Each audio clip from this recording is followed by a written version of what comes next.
2022, in a meeting notice published in the Hunterdon County Democrat issue of January 27, 2022.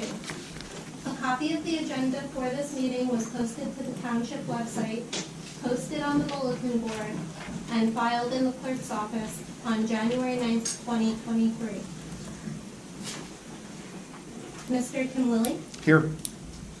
Miss Marnie Stetson, Here. Miss Jenna Casper Bloom, Here. Mr.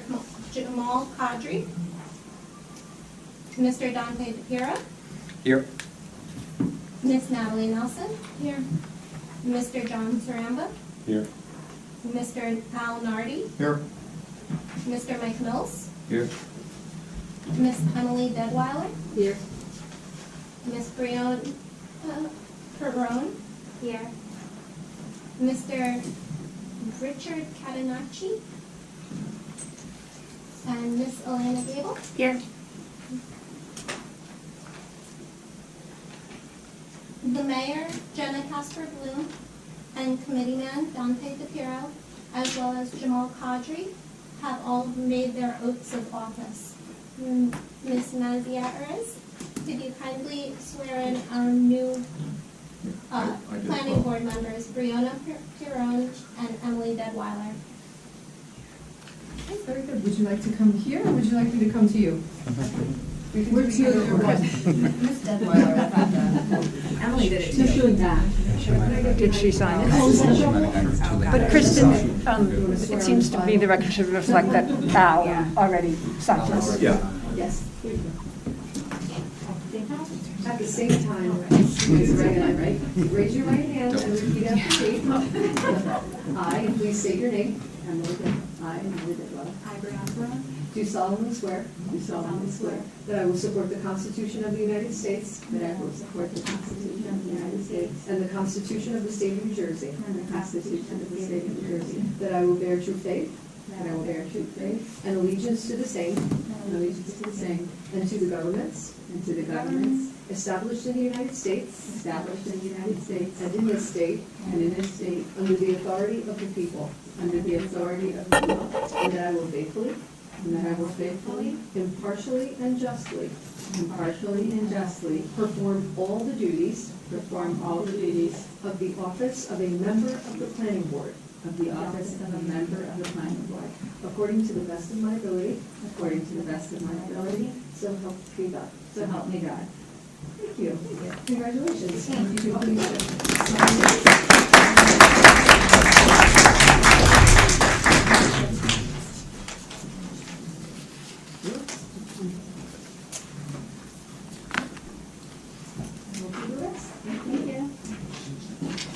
Thank you. And this is for your signature as well. Yeah. Okay, we're all legal. And I would also like to publicly note that Mr. Al Nardi has signed, made his oath of office for the planning board as well. Now for new business, may I have a nomination for the chair? I'd like to nominate Tim Lilly. I'll And second. do we have a second nomination for I'll Mr. second. Lilly? Are there any other nominations? I may have a second nomination. I just want to make sure, Tim, that you're still interested in being chair, because I know when you came to our meeting on the 3rd, you said you're only chair because nobody else wanted to do it, and I know it's a lot of work based on phone calls I've had with you and stuff and I'll everything. do it if you Okay. guys want me to. Okay, understood. Thanks for confirming that. I'm not Sorry. hearing you back here. I was just making sure Mr. Willie was still interested based on what was said at the last meeting, so he had stated that he is, so there will not be a second nomination for me. Can we take I will take a roll call. Well, before you go, Oh, yes. because I have, for discussion, I just have one question, Tim. I think at the last meeting you had said that you were this is a township committee meeting, that you were committed to maintaining the character of our community throughout the master planning process. So we Can't can. hear you. Yeah, microphone's not working. Oh, microphones. Is this any better? Yes. Okay. So I was just following up, Tim, on your comment at the recent Township Committee meeting. And I understood you to say that you and I had talked previously about the importance of the character of our community and making sure that it stays rural. And so at the Township Committee meeting, I understood you to say you were committed to doing that. That's really the only question I have for your nomination to be chair of the Planning Board is if that's the case, as we go through the master planning review process this year. Yeah. Oh, no, I want to keep East Amwell farm country as much as it is, if not more. You know, preserve everything that we can and do anything we can to make their life any easier. So Thank you, I appreciate it. I think I would that's, say how, good- that's good- how this town got started. So. Good answer, thank you very much. I will take a roll call for Mr. Willie to be chairman. I think we have one of our other members. Hi, sorry. Hi. Um, Do you I will- want to invite him in first and then vote, or? Yes, we'd like the record to reflect that Mr. Kadri, is that how you say your last name? Joined us at 7 minutes after 7. Kind of like high school. Got a note from the principal? Do we do detention here? Hopefully not. You can ask his wife. I will now take roll call for Mr. Willie to be chairman of the board.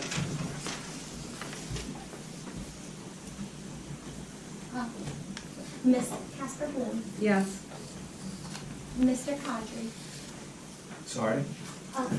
Would you like to vote in favor of Mr. Willie to be chairman of the board?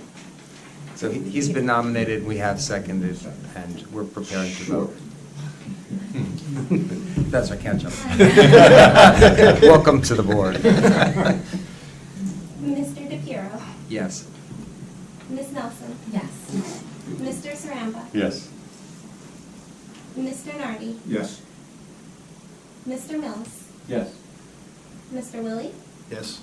and Ms. Stetson. Yes. Mr. Chairman, will you now take over? Yes, I will. Thank you. Thank you for your vote for me and your confidence in me. I will do my best to do the best that I can. Can I get a nomination for vice chair, please? I nominate Marie Stenson. Can I get a second? I'll second it.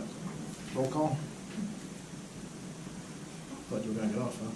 No. Great. M- Ms. Casper Bloom, Yes. Mr. Kadri, Yes. Mr. DePiero, Yes. Ms. Nelson. Yes.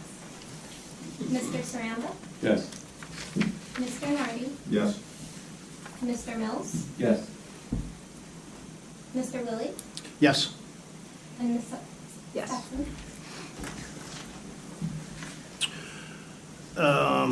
And we need to, can I get a motion to appoint Kristen Panos to be our planning board secretary, resolution planning board number 2023-01. Can I get a motion for that, please? So moved. Can I get a second? Second. Is that a roll call as well? Yes. Ms. Casper Bloom, Yes. Mr. Kadri, Yes. Mr. DePiero, Yes. Ms. Nelson, Yes. Mr. Saramba, Yes. Mr. Nardi, Yes. Mr. Mills, Yes. Mr. Willie, Yes. Ms. Stetson. Yes. All right, now on to the contracts that we discussed last month. So some of you weren't here because you're new. Our attorney, Yolanta, is going to be leaving us. She signed on for tonight, just to get us through a dilemma. Thank you for doing that. Absolutely. I'm acting as conflict counsel tonight. Yes, Because I will conflict. no longer be here, but it has Yes. been a pleasure Yeah. representing this board and East Amwell Township, so thank you. Thank you for keeping us out of trouble. We will miss you so much. We're going to miss you, yes. I'm going to miss you too. So we decided last month, at the last meeting, to go with the firm of McNally, Yaros, Kaczynski and Lime LLC with Kara Kaczynski Esquire representing the planning board. Can I get a motion to approve that Resolution Planning Board 2023-02 and contract. Can I get a motion? Moved. Second? Second. Roll call. Well, may I ask a question? Yes. Discussion. Good discussion. Am I correct that this attorney has a pending application before a board here in the township? We have resolved that issue, and that client will now be represented by a different law firm. Thank you. And she can only attend on Mondays? The attorney, is Well, that she why? can't- Yes. She can't attend on Wednesdays. Yes.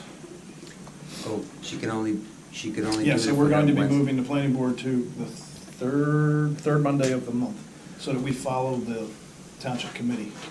Because in the past, we've had some conflicts with things that needed to get done, and it delays a month, so. I didn't realize this would be coming up with regard to the attorney because of that. I mean, when we get to that juncture about the timing, I mean, I do have some concerns about moving to a Monday. For example, I'm the liaison for the Ringo's Village Advisory Committee, and that would present a conflict, and I couldn't attend both, and I know it would be advantageous. That's on the third Monday? I thought we were clear on the Mondays. Oh, I'm not positive. So, Yeah. so it's now, Well, let me just, Please. I'm on the village, we Yes. had a meeting Monday. yes. We talked to Linda, they want to move their meetings to the fourth Wednesday. So you might not have a conflict with that. Okay, got it. I don't Okay, know if so that's it's been musical approved or chairs. not yet, but. Yeah, it's- it is always hard when one committee changes because there's a schedule. The other thing is, I think one of the things that's been helpful in the town about having the planning board and the township committee meeting on the same week is that allows residents who want to come and, see both to make sure that they can. If they have vacations or schedules, they can make sure that they're here for that week. It is a little more difficult to have this board meeting on a different week than the township committee.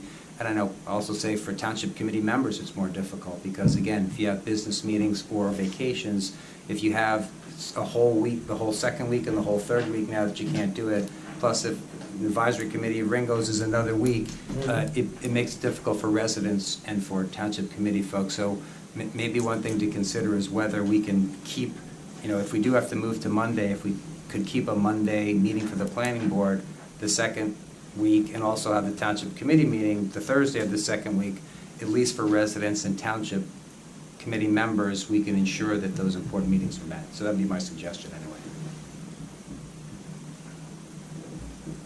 Anybody else? Comments? Is the township open for all these Mondays? I know, like Earth Day or President's Day, I know it's a Yeah, so on Monday. we took that into account when we made the schedule. Okay. And pushed things back an extra week, I believe. I don't have a calendar in front of me, but I think that's, I think there's two holidays. There's Right. Juneteenth and Martin Luther King Day. So I think it's on the agenda, the ones that are. Yeah.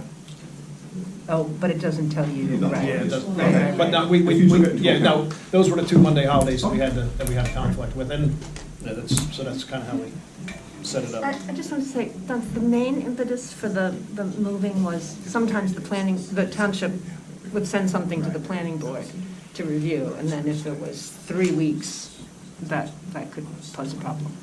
So just, it's scheduling as always. Yeah, I think the most important thing is making sure residents can attend. And so for me, keeping the same week would make the most sense. And Mr. Chairman, I apologize for raising this during the first discussion, but just because it seems related, if our new attorney we're voting on can only do a Monday, I would suggest that we try to have that Monday the same week as the township committee. That's just my suggestion, and we'll have to see what other folks think about it. Without her being here, I don't know if she can do that would be what, the second Monday of the month then? Yes. Well, it might be a problem because I'm the chair of another committee that meets on a Monday. So what, Yeah, we have to see, so I don't, what So week we is looked the at, township? to see when this room was available, and that was one of the free nights that we had that worked for everybody. Yeah, that's the difficulty in any, we're gonna be having reorganizational meetings for each of our boards. Yeah, yeah, well, I And as understand. soon as one board switches, then they all become an issue. And so you're saying, what committee are you on? Environmental question. That's Yeah, the so- second Monday. Yeah. it's always hard to do, for each board to do it, Yeah. you know, without the universe. Well, we have the universe, we have the current meetings, that's why we picked this one. Well, but the universe, I'm saying, has always allowed the residents to go in the same week to these two I consider the most two important committees. Yeah. And I wouldn't like to lose that. So, and I think that's more important to me than making sure this body knows what a directive from the township committee is, because it's going to get the request anyway. No, I hear you, but there might be some people that think, I only want to go out one night a week, so I'd rather have one week be planning board and 1 week be township. No, I'm saying there are loads of folks who like to go to the important Who asked meetings. us? Like, I mean, yes, there's one smiling right there. She asks every week about budget. She wants to know what's going on, and I would prefer you to have 2 separate weeks. I tell you, it's really hard for me getting home on Monday, Wednesday night, and then getting prepared again for the next day. I think it's great having 2 separate weeks, and you're absolutely right. I'm here each time, and I always have questions. yeah, all right, and that's good. And there are other folks as well. So, you know, I don't know everyone's schedule, but you know, what folks have to do what they think is best. For me, the guiding thing should be try to make sure it's easy for folks to be there. I mean, I have loads of business meetings and things. It's easy for me to plan already, to know I'm staying away from the second week because these two bodies will be meeting. Now that it's different, I've got to go back now if we change this and undo. So, and I know residents have the same issue, so.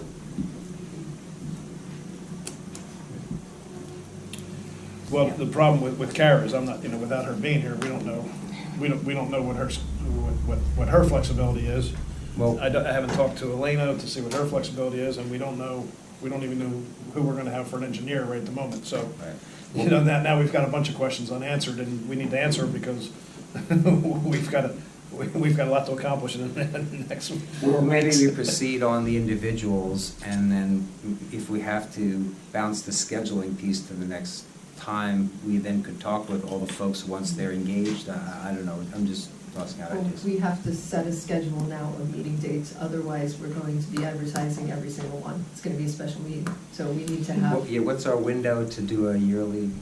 it's today, at the reorganizational meeting. Otherwise, you know, we're going to be advertising every single time, and that's just. I thought it was the first meeting or X number of days, but I could. Well, no, the reorganization has to occur for the township committee within the first 7 days.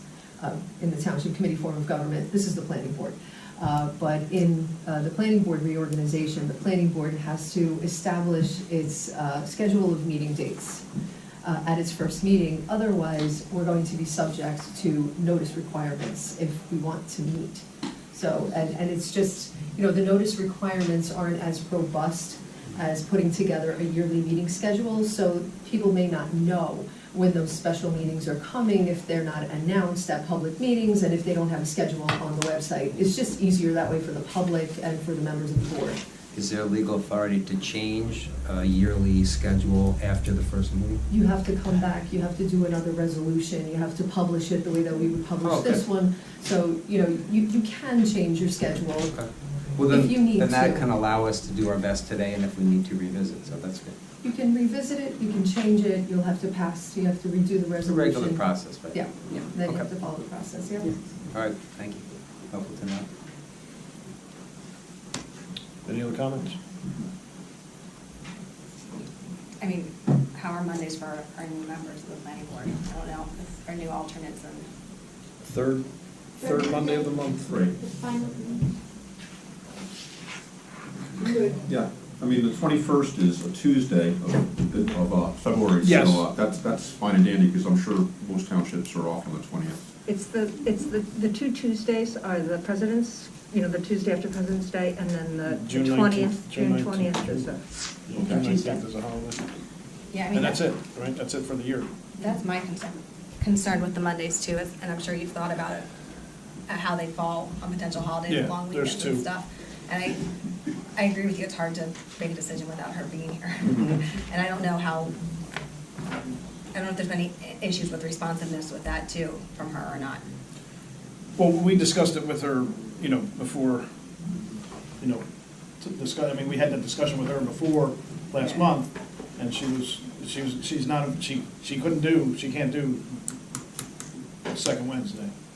she can do the third, she can do the third Monday.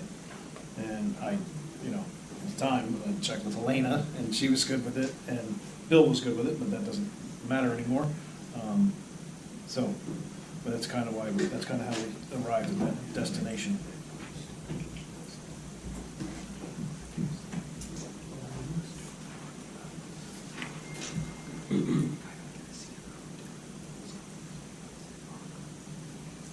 Anybody else? So do we want to just move on this, or how do we? Well, there's a motion and a second. We need to get, I need to get a motion. We have a motion and a second. Okay, all right, we just need a vote. Ms. Casper Bloom, Yes. Mr. Kadri. This is Yes. Mr. DePiero. No, I don't know this person, but I think it's, I disagree with having the Monday meeting as proposed, so I have to vote no. Mr. Nardi, Yes. Mr. Mills, Yes. Mr. Lilly, Yes. Ms. Stetson, Yes. Passed. And Natalie, and too. Natalie. Yes. Only sitting next to me. Yes. Mr. Sarah. Yes. And Ms. Nelson, yes.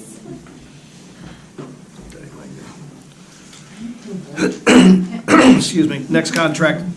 I'm sorry to interrupt. Go ahead. Chair, can we, I know there's a special announcement, can we go to that before we keep going through the contracts because of people here? Well, we have to finish the reorganization first before we can get into the applications.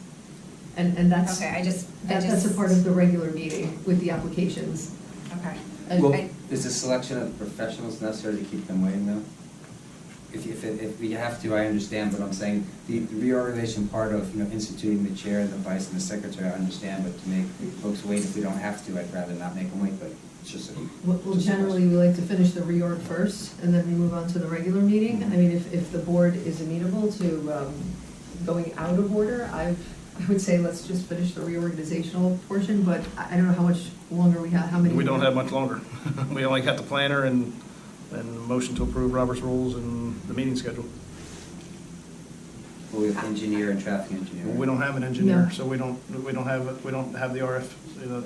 what's it called, RFP? Responsive. We don't have, I don't think anybody's got the Ferrero in front of us, so we're gonna have to. No, Well, don't, we have, yeah, Ferrera submitted. Peter Ferrer submitted, he's in front of us, right? Yeah, I'm not sure if everybody's up to date on Bill resigning or I not. think we have to appoint an engineer, Yeah. other's we can't have our. That's what I mean, there's just Right. be So some discussion. resigning as of when? Last week. As of Monday. Monday? So what if there's something in his inbox and somebody's waiting on a CFO for him to approve an as-built? I'm gonna have to follow up with him. I reached out to him and I haven't heard back from But him. doesn't he work for a firm? Can't they have somebody else do this unfinished business?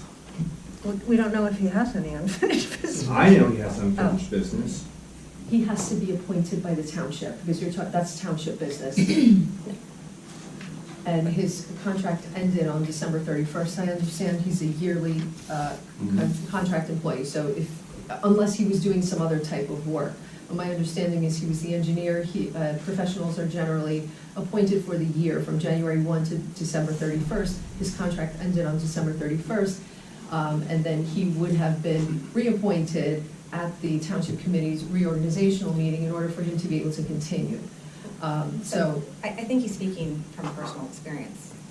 I'm I sorry. can't move into my house until he approves something that's been in his inbox for a week.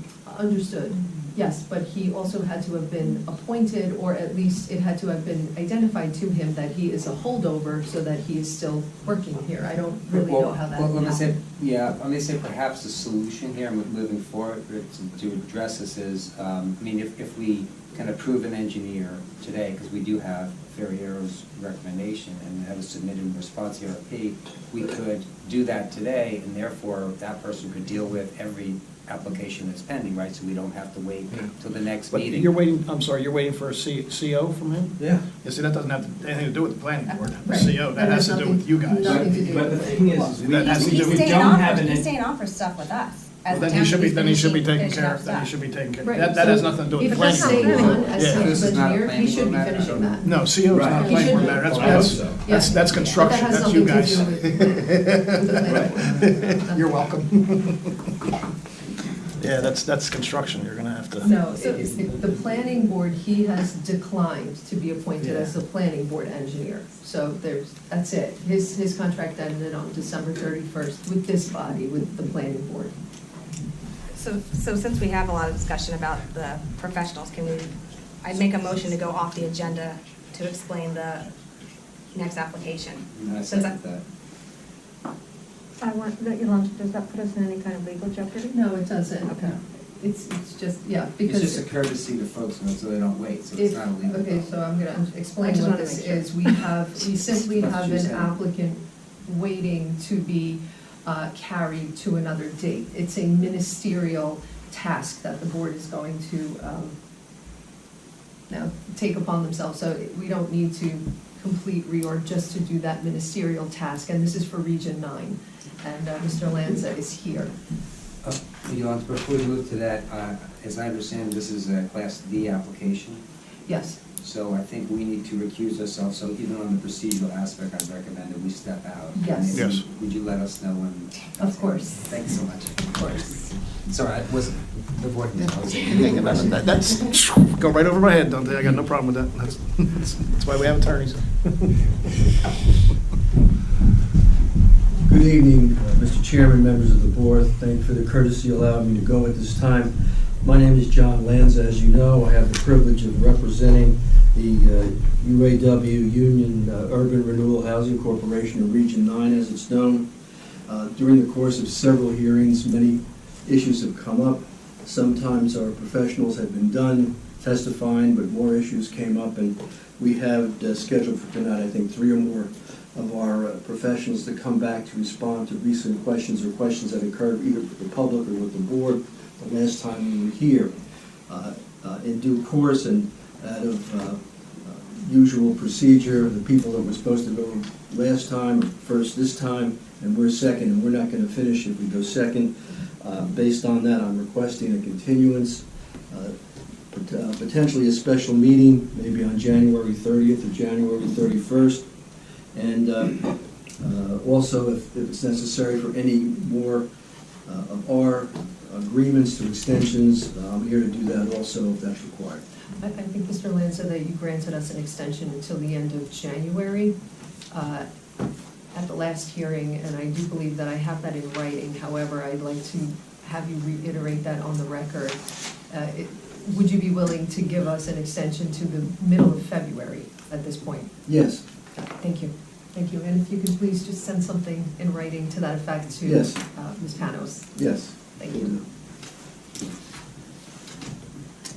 To- And I would recommend to the board that we do carry this application for the reasons that Mr. Lanza articulated, but also because we don't have an engineer at this point. And even if one is appointed, they're going to need to catch up on this application and understand the guidance that's been given to us thus far by Mr. Burr.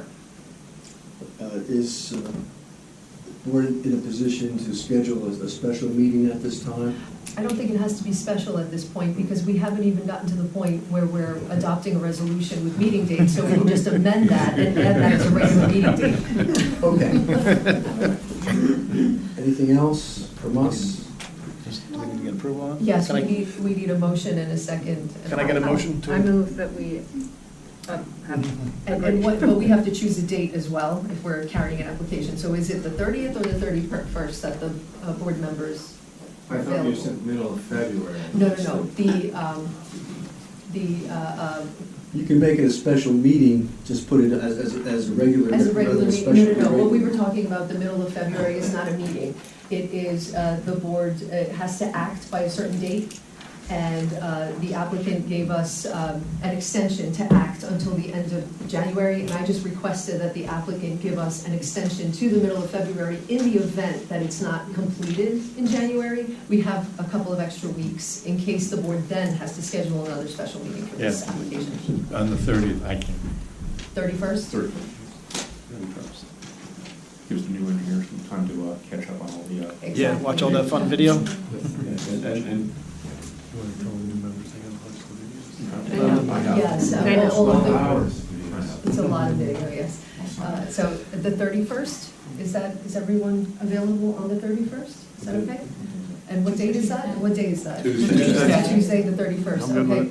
So then the motion would be that this application will be carried to Tuesday, January 31st, without further notice. So the public will not get any more notice from this applicant. This is your notice, 7 PM, 7 PM, right here. okay. Okay, Be here. So I Is need- there Can I get a a motion for that? I'll make a motion. Thank you. Second it. Second? All in favor? Or do we need a roll call? All in favor, Thank you fine. all. Thank You're you. welcome. Thank you, Mr. Legend. Okay. Okay, we're back to reorganization. Does You someone want to get them back in? Yes. And go to walk to sign something, stating I did. I was sworn in, I watched all the previous testimony. Oh, you mean for section, yes. Can't you tell his eyes are bleeding? When that hearing commences, you'll put that on the record. That commences, resumes. Resumes, yeah. Resumes. Yeah. The last.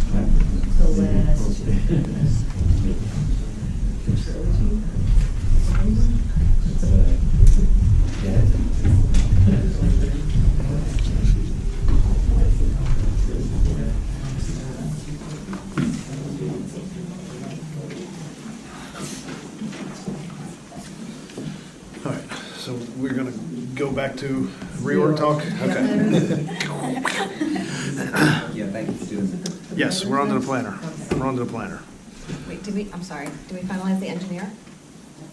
We haven't got to the engineer. Oh, Planner's okay. next on the agenda here. Can I get the planner, We're gonna Elaine? ask the planner to step out while we talk about it. Yeah. You want me to leave? Yes. Sure. I'll be right out there. Want to come and grab you when I'm done? Yep.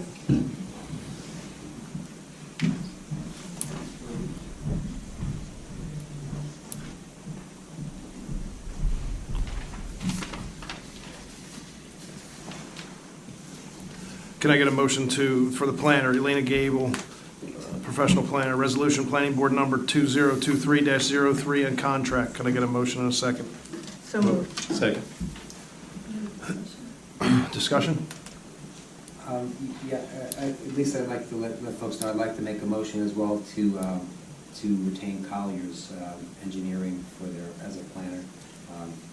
Well, there's a We can't motion. hear you. There's a motion on the floor. Right, well, right, just like when we did the chair, Well, folks. those are nominations. These are contracts. So there's a motion for this contract. If it fails, and if there's some other contract that we'd like to put forward, but this contract there's already a motion for this contract at this time. I understand I'm stating my intention to do this subsequently, so folks Okay, know, that's all. fine, that's fine.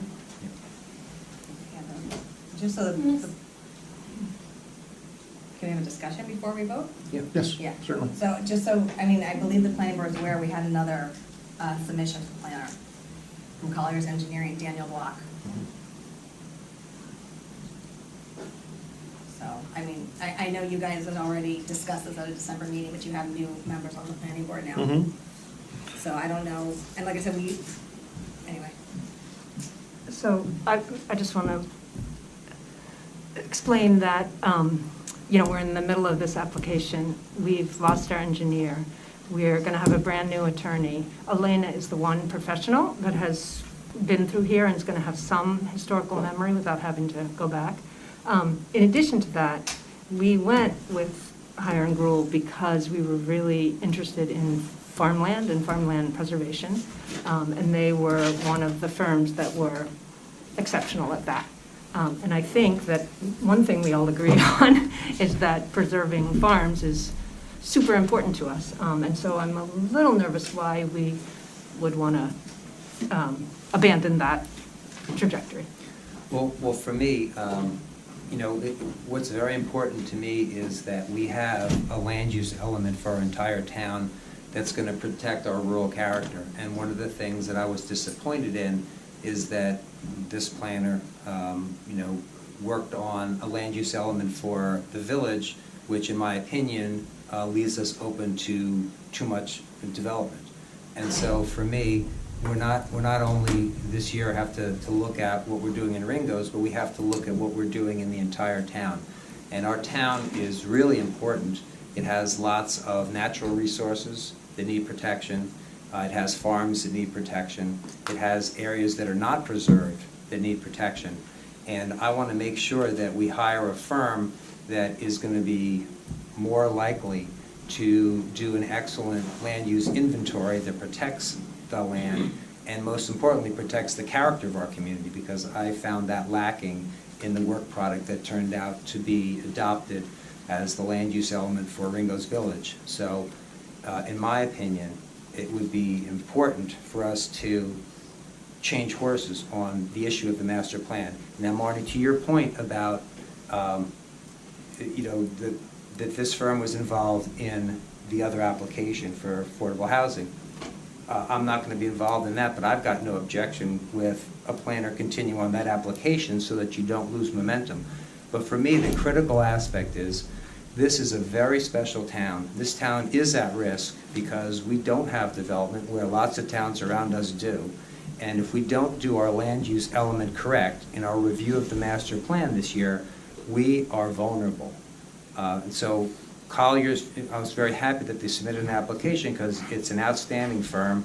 The person in particular who sent his bio, Daniel Blau, is excellent. He serves other small rural towns around us, and his experience, he lives in White Township near Belvedere, which is another rural municipality, and is very well suited to our type of planning. So we don't need a planning firm that encourages towns to grow and shows you how to grow. We need a planning firm that's excellent on maintaining our farms, maintaining our open space, maintaining our rural character. It's funny that you should say that, because I looked at his description of the work he did on the Highlands, and it was actually a description about showing them how to grow in the areas where they could. So I just want to say... That was for towns that wanted to do that.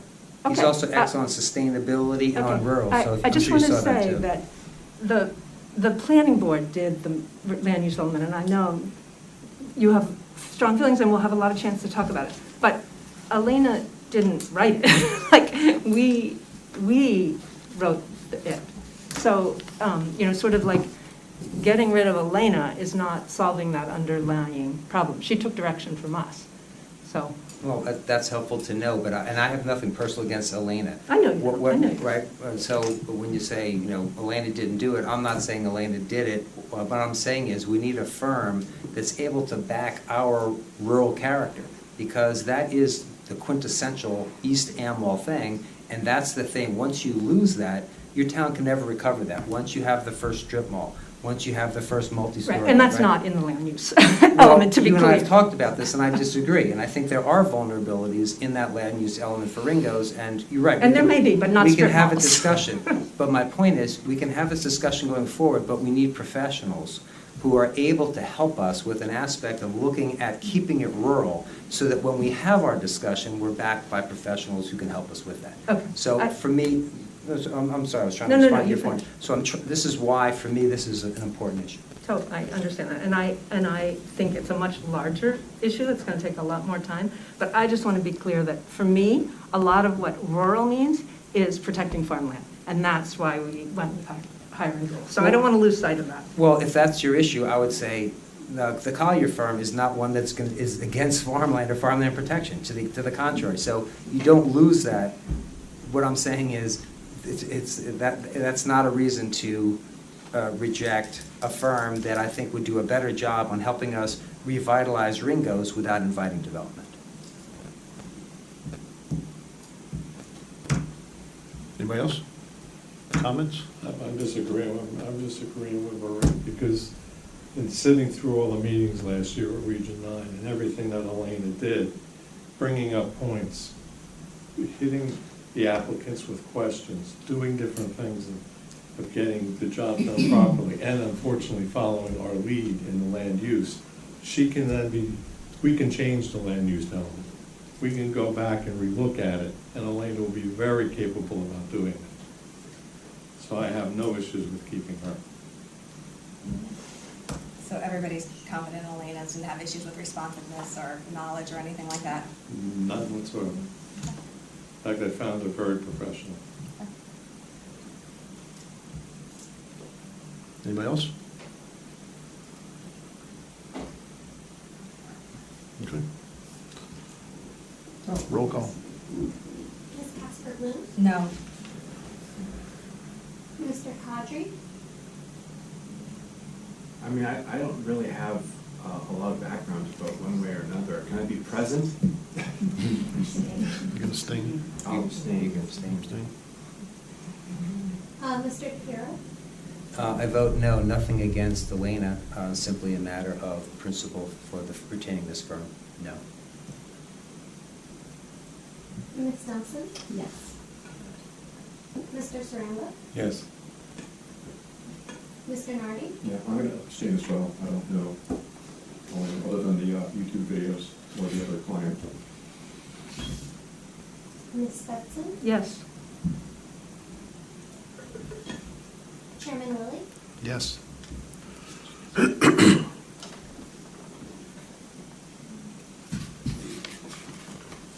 I'm a yes too.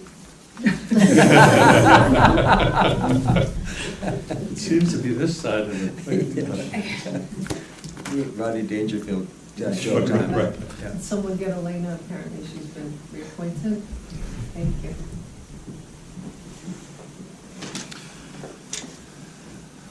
Okay, next on the agenda is engineer. So I'm not sure if everybody knows this, but Bill, obviously you've heard this now, Bill's not going to be coming back, so that means we don't have a traffic engineer with them either. So Ferrero, Yeah, I you don't familiar have, with them? well, we had them before. We had Dennis, You've been reappointed. Oh, thank you. we had Dennis O'Neill before until he retired. Had no issues with them. You know, like I said, I don't have their work in front of me, so I don't, but I assume that they are, you know, we have I do have 2 copies.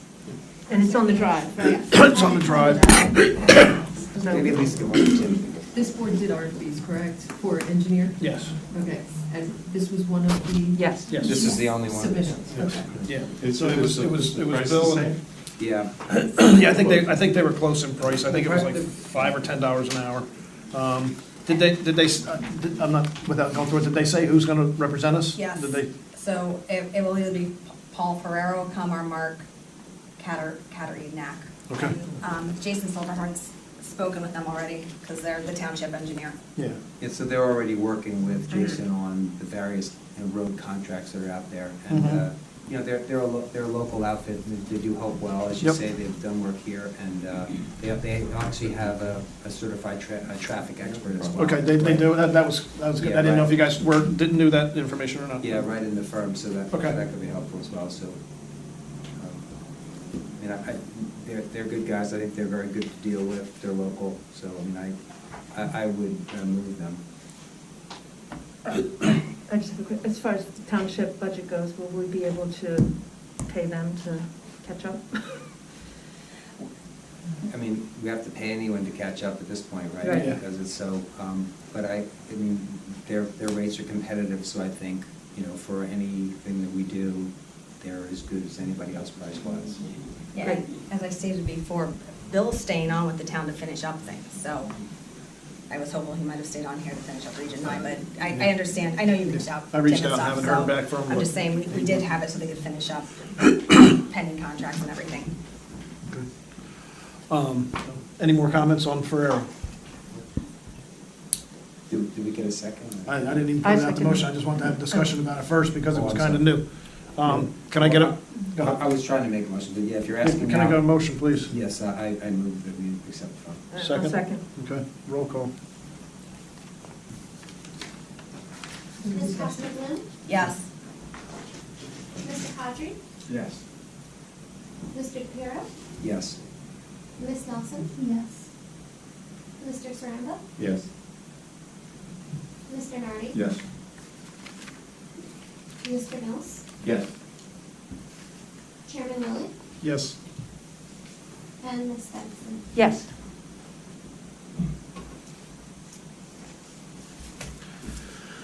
Okay. Can I, excuse me, can I get a motion to approve Robert's Rules of Orders with exception of board reorganizing, recognizing members of the public to provide information So out of turn? So moved. Second, Second. roll call. Ms. Casper Bloom, Yes. Mr. Cadre, Yes. Mr. DePiero, Yes. Ms. Nelson, Yes.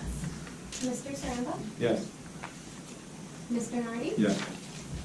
Mr. Mills, Yes. Ms. Stetson, Yes. Chairman Lilly, Yes.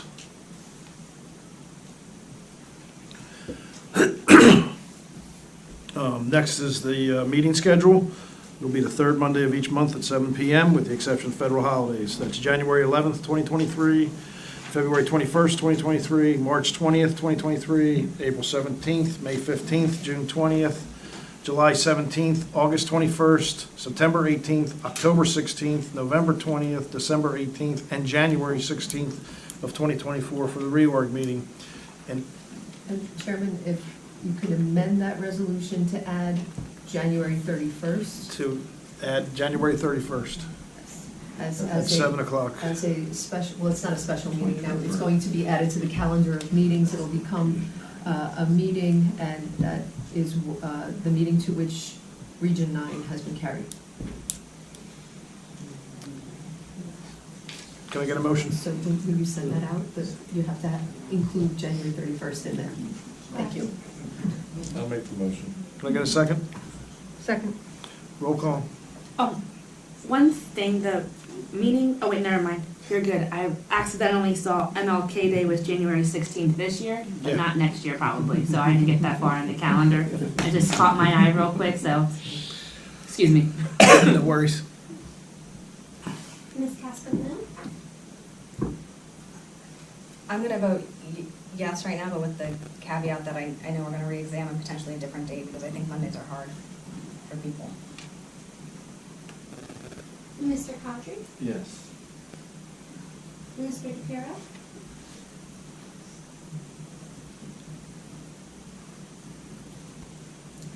I have to vote no because for the same reasons I said before, I'm concerned that residents won't be able to attend both our meetings and the township committee, so I have to vote no. Ms. Nelson, Yes. Mr. Saramba, Yes. Mr. Nardi, Yes. Mr. Mills, Yes. Ms. Stetson, Yes. and Chairman Lilly. Yes.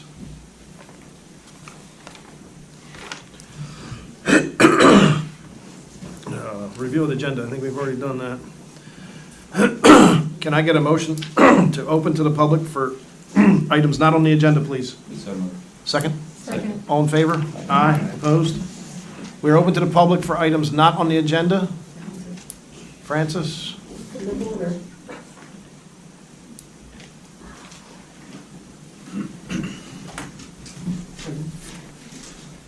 Francis Gavigan, 123 Wirtsville Road.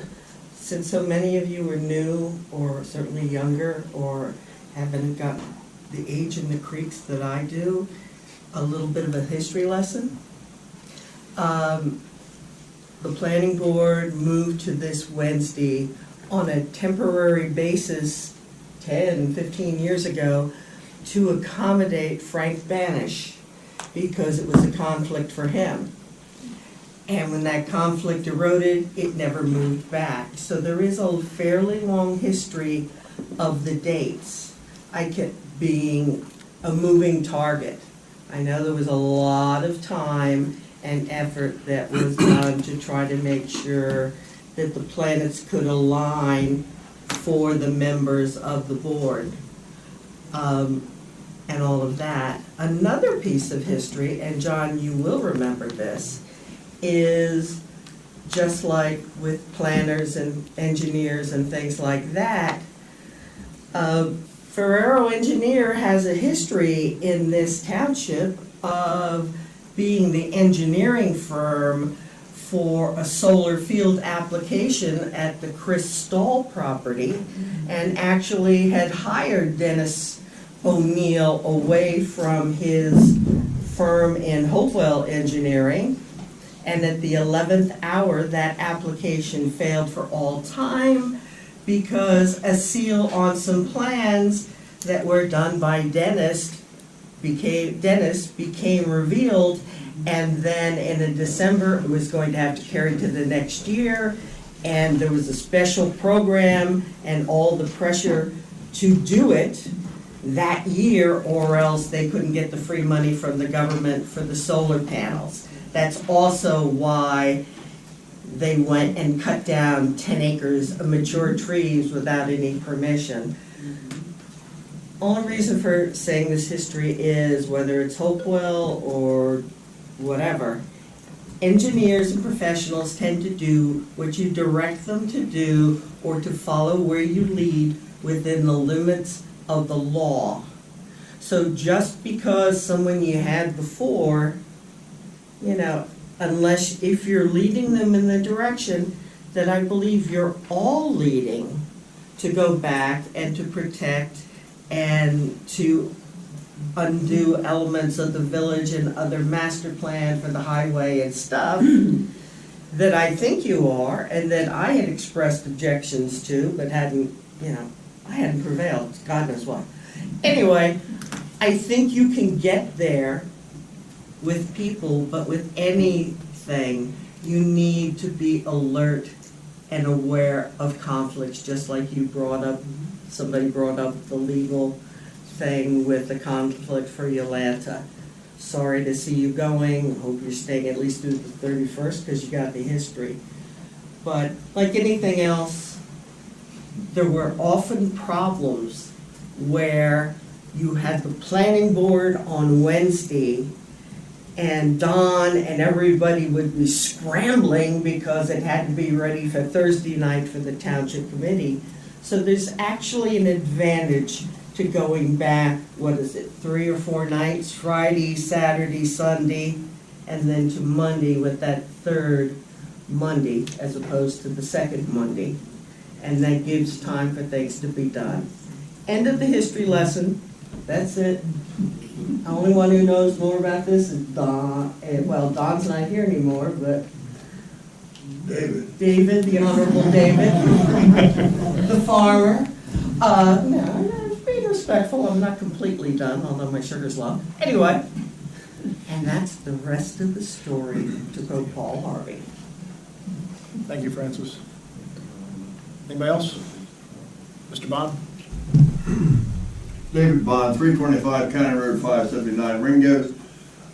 I wish you have a sound system here, but obviously it really isn't working properly or something, because you've heard them 2 or 3 times tonight say we can't hear. I sit there in the front row because half the people I can't hear myself. And I got earphones and I turn them up pretty loud. So I wish the township would get a better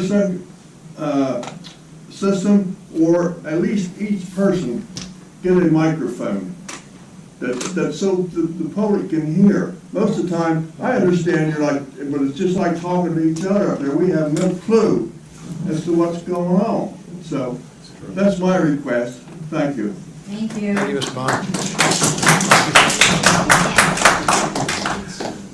Anybody else? You want to go first? No, you go. Okay. Linda? Hello, my name is Linda Ramft.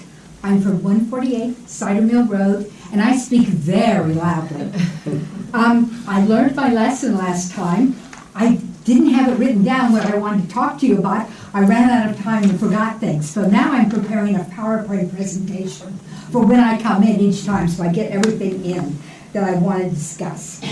One of the things, first of all, I want to thank Dante very much for letting me illegally interrupt. I wasn't supposed to do that. That's against the rule. But thank you for letting me do it, not yelling at me. And thank you for thinking of the public.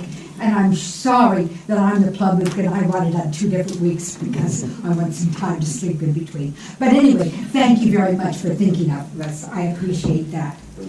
The other question that I have is this is again to what you said, but I'm getting this from people on the YouTube who say, Linda, we can always hear you talk out there, but we can't hear what the people are saying up here. We've got it set up so that the audience is heard, but the people talking up here aren't heard. And yeah, we got to do something, because I think that having our East Amwell citizens listen on the YouTube is a great idea. Absolutely fantastic. It's a way of getting them involved. But they're going to get uninvolved if they can't hear what you're saying. Okay, next item. This one is sort of, we have a lot of new members. I'm really excited. Love the idea of having new members. But I don't know who you are. And I was big and loud. I'm Linda, and I'm here every week or every month. And I was wondering if there was some time that we could at least meet them, know what their qualifications are, and why they wanted to be on the planning board. Because I think the planning board is extremely and overwhelmingly necessary. I mean, to me, it's very strong right after the township committee. Is there any chance that we can either get sort of a biography on you, or have you take once a month somebody stands up and says, this is who I am? Because I think there's other people in East Amwell who also want to know who's on our planning board.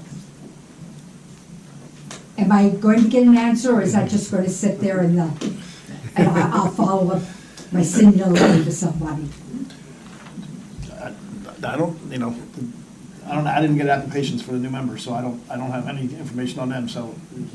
I mean, I don't want to speak for them, but I'm sure if you reached out to them, they will gladly talk to you. Absolutely. So it would be okay for me to send an email to you, for you to send us the biography, and then how do we get the rest of East Amwell to know about you? I mean, I'm more than willing to stand up here and talk, but I think you want me to do that. We might be able to give it to the VIP and have them print sort of the biography, because again, we're really strong on having the citizens of East Amwell know what's going on. And it's not an easy thing to do, I realize that, because a lot of people have already told me they don't want to be here at this meeting, but they will sit at home, and they will come if we say there's something important for them to be here. So that's okay for me to do, to send you an email, say, hey, let's get a biography, because I think this would be great for the people to know. And I think the VIP, unfortunately, is one of the things that we use an awful lot. It's the township webpage, the Facebook page, which is new. Yeah. Put it there. Well, I'm saying I want to go for every place, because I have people, like unfortunately, my partner there, who says I don't use Facebook. She was kicked off of Facebook again, so I don't know what to say. So, We don't want the details. But I love your website. I think the idea of the website is wonderful, and I'm going to be pushing to get that more, more up to date and to use that more. But anyway, I appreciate the fact that you're telling me, yeah, Linda, do whatever you think you have to do in order for the rest of these Amwell to learn about you. All righty, and then I have some more questions, but we also have another time to be open, so I'll make sure I get those questions later on. And thank you, everybody, for letting me talk and ask my questions. And good luck to everybody. We're all going to need it. Bye-bye.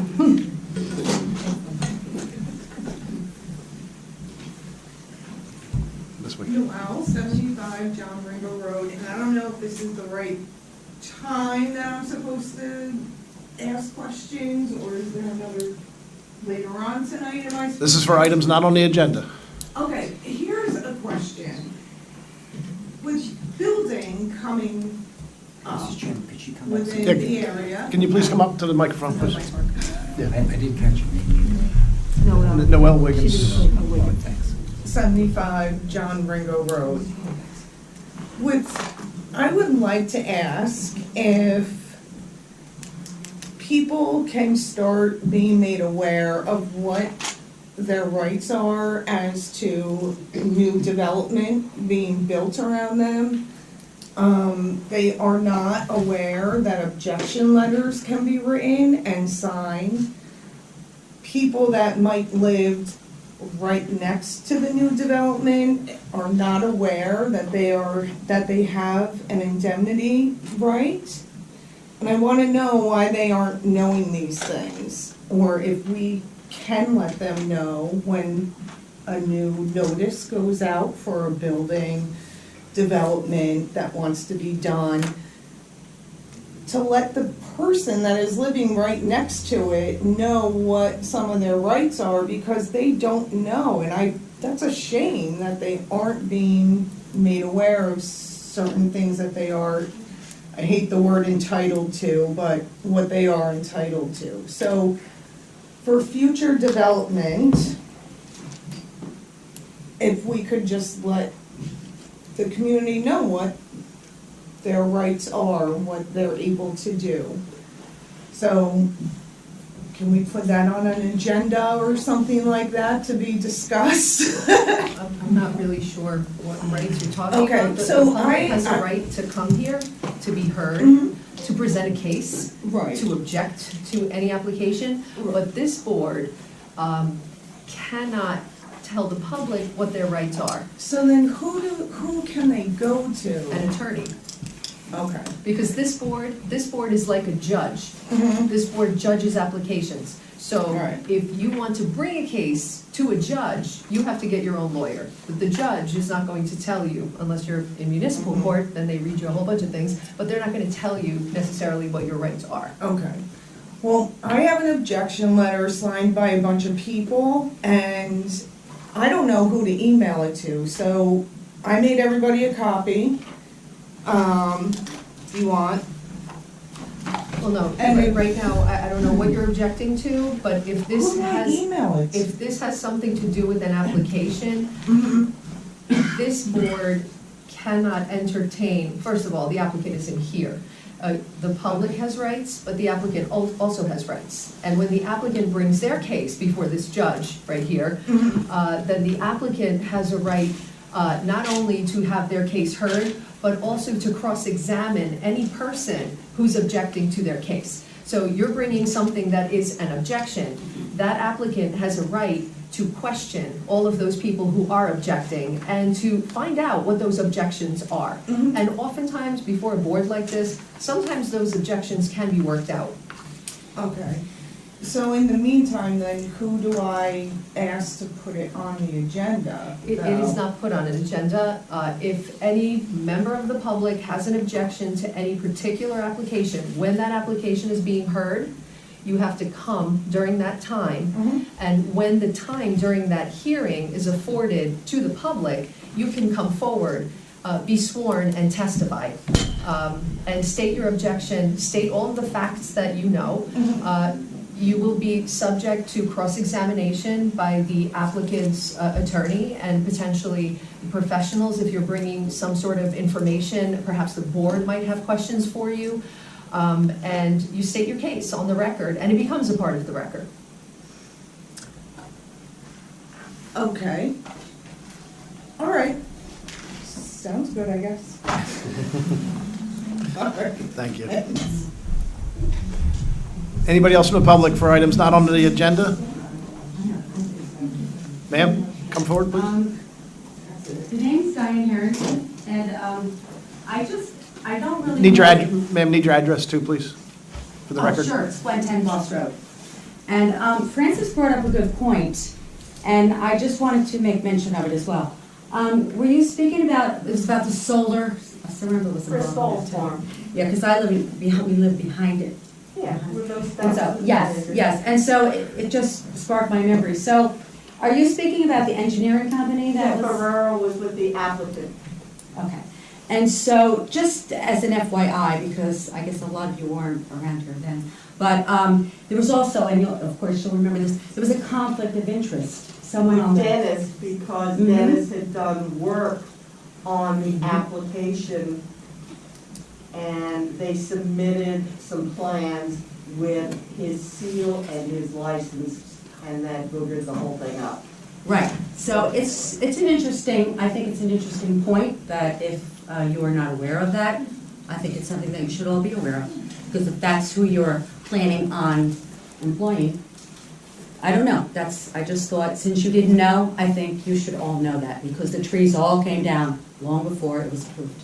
I watched every one. Thank you. Thank you, I ma'am. still got all my records if you're So interested. do I. Anybody else from the public? Can I get a motion to close the public, please? So moved. Second. All in favor? Aye. Opposed?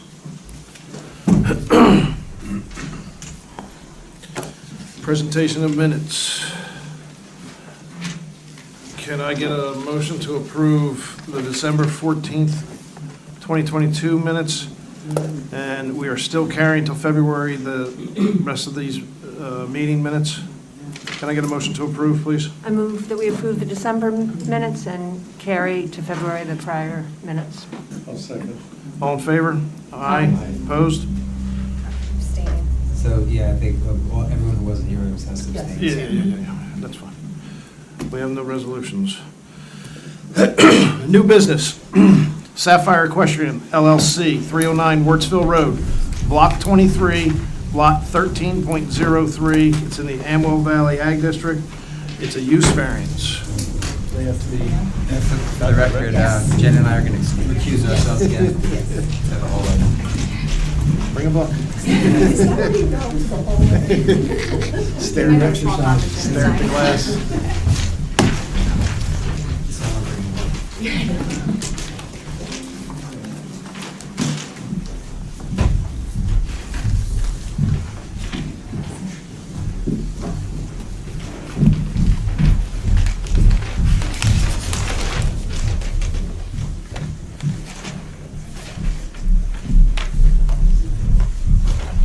Good evening, sir. Good evening, everyone. This is an application of Sapphire Equestrian LLC. My name is Pat Cirillo. I'm the attorney for the applicant.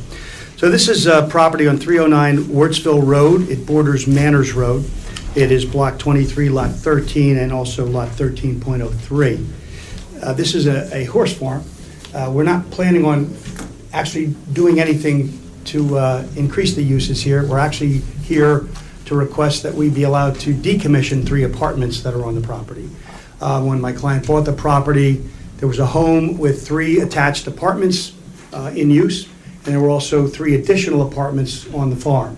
We don't know how far back those apartment uses went, so we don't feel comfortable making an application for certification of prior non-conforming use, because we don't know if it pre-existed the zoning laws of the township. So we're here for a use variance, actually, to allow us to decommission the 3 detached apartments and allow us to keep the home that my client lives in and the 3 apartments that are part of the structure that he lives in. We'll have 2 witnesses here tonight. We're going to have Robert Fryer, who is the owner, principal and managing member of Sapphire Equestrian, which is an active horse farm. And then our planner, Leah Fury-Bruder, who's here tonight to talk about addressing all the issues with regard to zoning and the Ms. Gable's reports. So without any further ado, I would like to swear in. I don't know if you want to swear in both witnesses at once? I think we'll do one at a time. One at a time? Okay. Yes. So let me stand up now. Please raise your right hand. Do you swear that the testimony you're about to give with regard to this application will be the truth, so help you God? I do. Thank you. Can you please state your name for the record and My spell name is your last name? Robert Fryer, 309 Wurtsville Road. And can you please spell your last name? F like Frank, R-I-E-R. Thank you. Have a seat, Mr. Fryer. Thank you. So, Mr. Fryer, if you would, please, for the benefit of the board and the members of the public that are seated here, tell us a little bit about when you bought the property, what the uses were when you bought the farm, and what your current activities are on the farm. Sure. Thank you, Pat. So firstly, I want to just take a moment to thank the board. I know you have a very busy agenda, and I really appreciate the fact that you're allowing us to make this application this evening. to Pat's point, we purchased the farm, my wife and I and our older daughter purchased the farm about almost 9 years ago, December 2013. It's a 22-acre farm. For those of you who are old-timers, it was right opposite Peacocks, which burnt down. You'll remember that. It is roughly 19 acres of it is equine-related. So basically, you would have paddocks, you have 2 barns, one of which was built in 1869. Cornerstone reflects that. And it has outdoor and indoor riding arenas. Other uses of the farm. So when we bought it, our daughter was very much interested in the equine business. She taught, she trained people how to ride horses, etc. But on the property also, in addition to the main house in which we still live, as Patrick mentioned, there are 3 contiguous apartments A, B, and C. So they're all under the same structure. Then there are 3 other apartments in 2 separate buildings, apartments D, E, and F. We've always rented those apartments. When we acquired the property, it was also, those apartments were also being rented. And as Patrick mentioned, as far back as we can discern, they've been rented for quite some time. So flash forward to about a year ago, we decided that we want to sell the property. We entered into a contract with a prospective buyer. That buyer's attorney then reached out to someone in East Amwell Township who said, we have no record of these apartments or the main house being legal residences. It came as quite a shock to me and to my family because we've been paying taxes. We've always received permits for HVAC units and anything else that needed to be replaced on the property. And we also have certificates of occupancy when we first moved in and as recently as last year when we were proceeding to move forward to the sale of the property. So that's why we're here this evening. As Patrick mentioned, we are trying to basically, as much as we would love to have all 7 apartments, or 7 dwellings, I should say, the main house and the 6 apartments, and sell it to the prospective buyer that way, we understand that given the zoning laws, there may be issues with respect to 3 of those apartments because we can't prove that it goes back before 1963. However, the main house and the 3 apartments that are adjacent to the main house, well, they're you know, that structure is noted in the historical, or, you know, records, the national history records of going back to the 1700s. So we do feel that there's some relevant information there that should help us with respect to our application this evening. And the only thing I did want to mention, and then I'll turn it over to Patrick, is if this esteemed board decides that, yes, we have to decommission those other apartments D, E, and F, just please realize that there are families living there.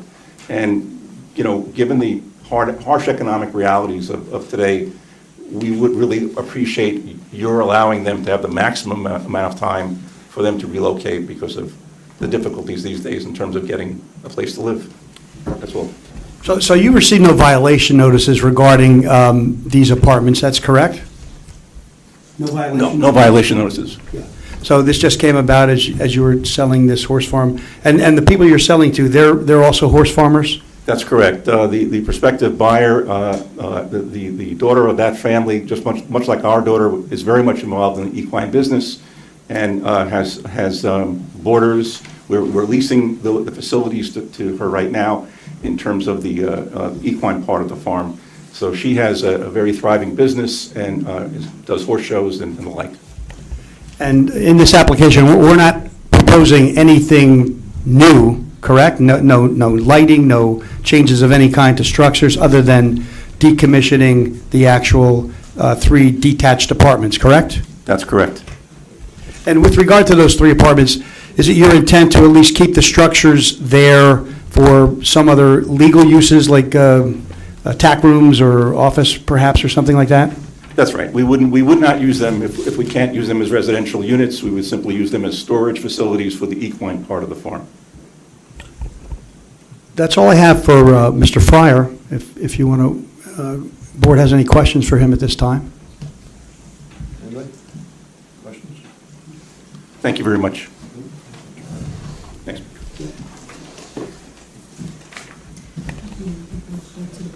You have public questions for Mr. Fryer? Can I get a motion open to the public for questions from Mr. Fryer, please? Second? All in favor? Aye. Opposed? Hey, we're open to the public for any questions for Mr. Fryer.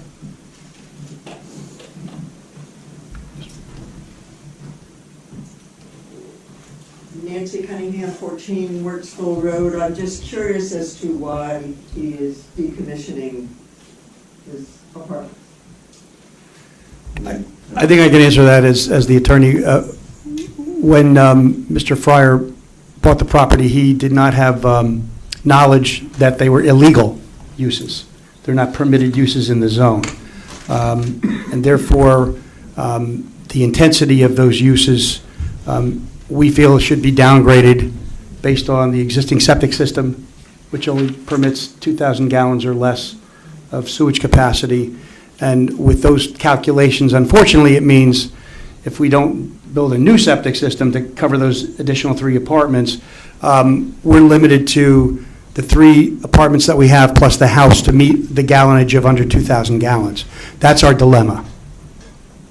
But he's lived there for 9 years with that same situation, is that correct? That's correct. We'd rather not be here, but we want to legally do what we're required to do under the law now that Mr. Fryer is aware of it. Thank you. Sorry. Francis? Francis Gavigan, another little mini history lesson. 123 Wurtsville Road. This is the Serendipity Farm, and you bought it from, I forget her name, but she was a jumper and she was here. Liza, okay. This is the old Wirtz farmhouse going back to the 1700s. It's also part of the Wurtsville Good. hamlet. Questions for Mr. Fryer? The question is, have you explored any mechanisms to where you could retain the housing with a modification, since it's probably low-income housing or farm worker housing, to where we're not throwing people out on the streets? Because the property behind it, the Peacocks, had the same, well, how many apartments? And is using the same septic that went back to the 70s with Dave Barrick, and it failed a couple times before. So if an accommodation could be made somewhere, there might be an opportunity to get a win-win-win. Have you considered that? Or talked to our local Board of Health? Yeah, I can answer that. So we would love to be able to continue to keep the apartments that have been there for many, many years. The dilemma is, and of course, if this board, based on the testimony they hear tonight from our planner, as well as Mr. Fryer, if they believe that it's something that could be a condition of, give us the approval of the 3 that we have, and if we meet certain septic Board of Health approvals to be able to keep the other 3 apartments as a condition of approval, I suppose we can't do that without renoticing a variance for all 6 apartments. Yeah. That's not the application. Yeah, that's a different application. That's a different application. Yeah. So, but we did, we have considered that, yes. Anybody else in the public? Questions for Mr. Fryer? Can I get a motion to close in public, please? So moved. Second? All in favor? Aye. Opposed? Thank you, Mr. Fryer. Thank you. I'd like to call Leah Fury-Bruder as our professional planner. Please raise your right hand. Do you swear that the testimony you're about to give with regard to this application will be the truth, so help you God? I do. Thank you very much. And please state your name for the record and spell your last name. Good evening, my name is Leah Fury-Bruder. It's F-U-R-E-Y. Bruder is B-R-U-D-E-R. My professional address is 22 Coate Street in Medford. And I am a professional planner in the state of New Jersey. Would you like me to provide my qualifications? Yes, please. Okay. Yeah, I have testified before many boards on hundreds of occasions, but never before this one. So I have a bachelor's degree from American University. I also have a master's of city and regional planning from Rutgers University. I'm a licensed professional planner in the state, also a member of the American Institute of Certified Planners. I've been working in the field of community development and land planning for about 22 years. and I've been licensed for 18. I serve both municipal boards as well as private clients, so I've been on both sides. I've been before approximately 60 boards in New Jersey. While not before this one, I have testified in the very recent past in some other Hunterdon County towns such as Delaware Township, Raritan Township, and Bloomsbury. Thank you. I would like to move her as an expert in the field of professional planning. The board would accept that, sir. All right, Ms. Fury-Bruder, did you have an opportunity to review the submissions in this application? Yes, I have. I've been involved with this project for, thank you. I've been involved with this project over the last year as the applicant and his team have worked to gather all the available information and history about the property to determine how the site will continue to operate in the future. And then in preparation for this hearing, I've reviewed the township's master plan, re-examination report, land use element, zoning map, and the applicable sections of the zoning code, and of course, I've visited the site and the surrounding area. As has been described, we're here before the zoning board seeking use variance relief to permit a total of 4 residential units on lots 13 and, as we'll show you on our survey, lot 13.03, which is vacant, in block 23 at 309 Wardsville Road. Both lots in total are 22.3 acres, and they're located within the Amwell Valley Agricultural District. And they're developed, as Mr. Fryer explained, with a primary residence referred to as the main house, and 6 accessory apartments, a detached garage, a number of agricultural buildings, including barns, stables, an enclosed riding arena, run-in sheds, and then pastures and some other accessory improvements. The property is surrounded in all directions by other lots in the same zoning district. Those properties are developed with farms and agricultural operations, single-family residential dwellings, a church and a cemetery, and the multifamily residential building at the corner across the street that Mr. Fryer mentioned. So in accordance with section 92-91B of the Township Code, the Amwell Valley Agricultural District permits detached single-family dwellings, farms, public parks, subsidized accessory apartments, and farm-based businesses. In accordance with section 91-92D2, the conversion of an outbuilding such as a barn or carriage house to a secondary or tertiary dwelling unit is permitted when the building existed as of June 2nd, 1963, and when the listed conditions are met. So it is the applicant's belief that all of the structures containing the apartment dwellings existed prior to 1963, and that the apartments themselves have existed for at least several decades. However, since the property is more than 20 acres in area. So as to that conditional use standard that allows a secondary and tertiary dwelling, the site would be permitted in accordance with the zoning to accommodate up to 3 dwelling units. But this current application doesn't meet those standards because we're proposing 4 dwelling units. The applicant proposes to retain 4 where the ordinance would permit a maximum of 3. So this is why we're requesting a D1 use variance to permit a use in a district that's restricted against the use. There are also a few existing non-conforming setback conditions. Again, we're not proposing any improvements or changing any physical conditions on the property, but there are some existing variance conditions that were set forth in Ms. Gable's review letter on page 5. So I just want to identify those. They are front yard setback from section 92-91F, 119.4 feet where 150 feet are required for the main house. Accessory side yard setback, 11.59 feet where 20 feet are required. And then accessory structure location, some of the farm-related structures, run-in sheds and such, are actually in the front yard. This is a corner lot.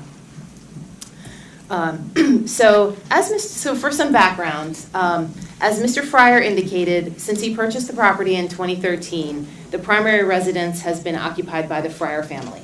At the time the property was purchased in 2013, in addition to the primary residence and the equestrian facilities, there were 6 residential rental units on the property. They had tenants in them, and the former owner provided documentation to the Fryer family that the units had been inspected by the township fire marshal prior to the sale. So the buyer therefore assumed that those residential units had existed legally. Now that he's under agreement to sell the property, it came to light that these are not legally permitted, and the prospective purchaser is requiring documentation that the residential units are legal and that they can remain. So when we became aware of the nonconformity, he engaged professionals, he began to gather information, and our initial inclination was to request a certification of nonconforming use. And I know that's not a very common application to receive, but essentially the purpose of it would be to demonstrate to the zoning board that the use, the rental apartments in this case, existed prior to the zoning that rendered them nonconforming. We know that your current zoning ordinance was adopted in 1991, and we know that these apartments existed before 1991. However, we see references in the code to 1963, which leads us to believe that the original zoning ordinance was adopted in 1963. It was not possible for us to find hard evidence that all 6 of those existed prior to 1963. So that's why we pivoted. You may see in our application that we made reference to the certification of nonconforming use. We did find a lot of interesting history on the property and evidence that those units were there for decades, back at least to the 1980s, through MLS listings, the application for the state and national historic registry, evidence that there were these cottage dwellings on the property. But in any event, we didn't find hard evidence going back to before 63. So that's why we're requesting the variance. We do believe that these apartments can continue to exist in harmony with the existing property, the farm, and the surrounding area. I do want to provide some additional details before getting to the formal positive and negative criteria, because you may have some questions, and this will... I'm sorry, what's this? Oh, yes, this is some additional history, that evidence that the units were there in the past. We'll circle back to that if we need to. Your planner has written a letter that has raised some questions, so I thought maybe I could answer some of those out at the outset so that we could reduce uncertainty as we move forward. So the current uses on the site include the residences, the equestrian operation, which is boarding, riding, training, and the home farm, which is a garden and some chickens. Each residence has its own mailbox on Wurtsville Road. The 4 units that are proposed to remain are all located within the same structure as the main house. When the remaining 3 units are vacated, the space will be used in association with the farm, which will be tack rooms, offices, space for storage, etc.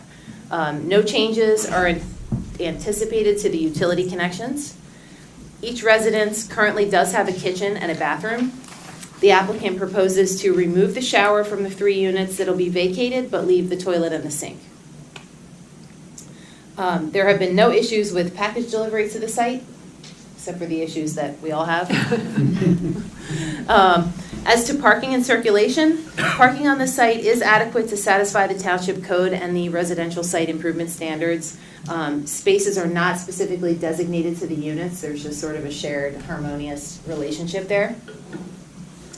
The applicant does intend to retain the current historic character of the site. No changes, just continued maintenance. The applicant is aware of the conditional use requirements that would permit up to 3 dwellings on the property. Currently, there are 7. The applicant needs the 4 in order to maintain the property and to continue investing in and restoring the historic structures. The applicant believes that the site lighting is adequate. Currently, site lighting is residential. It's like solar path lighting, motion lights on the house and other buildings. There are no additional improvements proposed. The applicant doesn't believe that any outside agency approvals are required. It's our belief that the proposal is compatible with the location and the surrounding uses, and that the property is well suited to accommodate the use and will assist in retaining the historic character of the property and maintaining the vitality of the farm. The use has not and will not have a substantially detrimental impact on the surrounding properties. I know that you all received a copy of the survey when you got the application.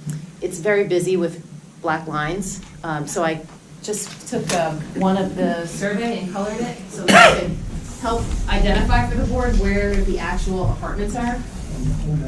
Yeah, and I lost my easel last week at a meeting, so I used the folded paper so it would stand up. And Patrick can be the easel. We can mark this. We can mark this as our first exhibit. So this will be A1, and that's the colorized version of the survey. Yes, correct? yes, okay. So again, you have this exact exhibit, but not colored.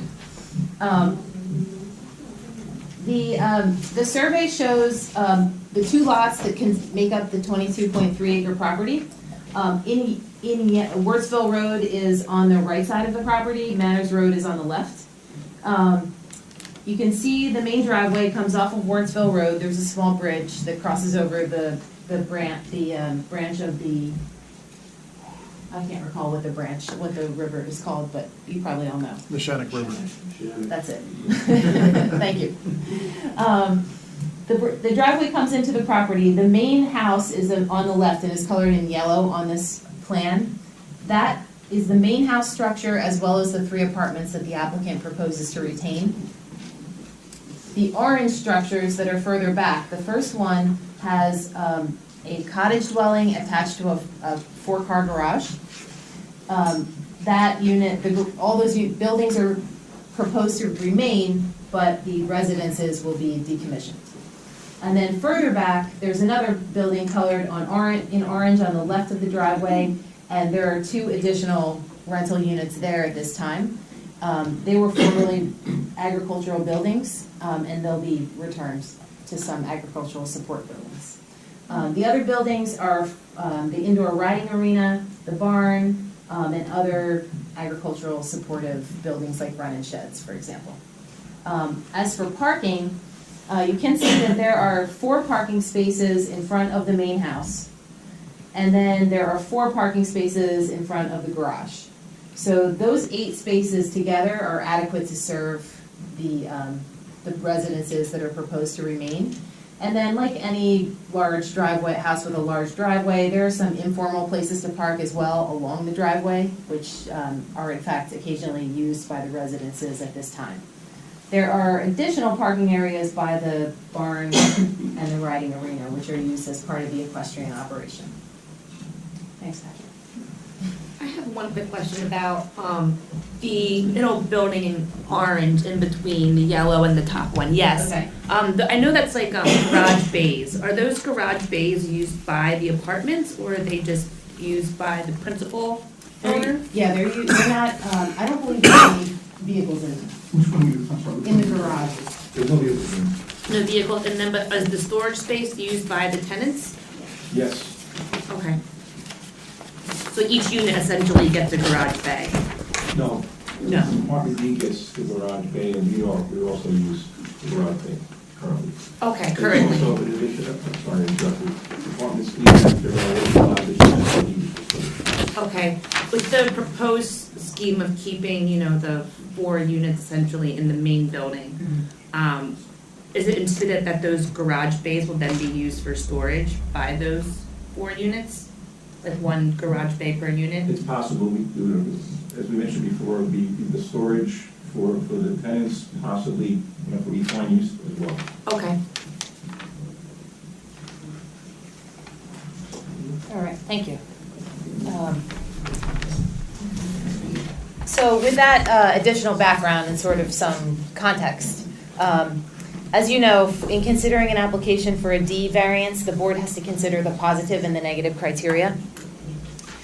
For the positive criteria, we must prove to your satisfaction that there are special reasons for the board to grant the requested relief, showing that the site and the use are peculiarly fitted to this particular location. This proof requires that we demonstrate that the site is particularly suited to the proposed use and that special reasons exist for the grant of the variances. Special reasons are defined by the purposes of zoning, and we believe that this proposal will promote the general welfare and advance the purposes of municipal land use law and the township's master plan and zoning ordinance. And then as to the negative criteria, we must demonstrate that there will be no substantial detriment to the public good, that the proposal won't impair the character of the neighborhood, that it won't have a substantially detrimental impact on the surrounding properties, and that the variance will not substantially impair the intent and purpose of the zoning plan and zoning ordinance. I want to get back to the township code, which does permit residential use in this zone, of course. So the residential use proposed is not prohibited.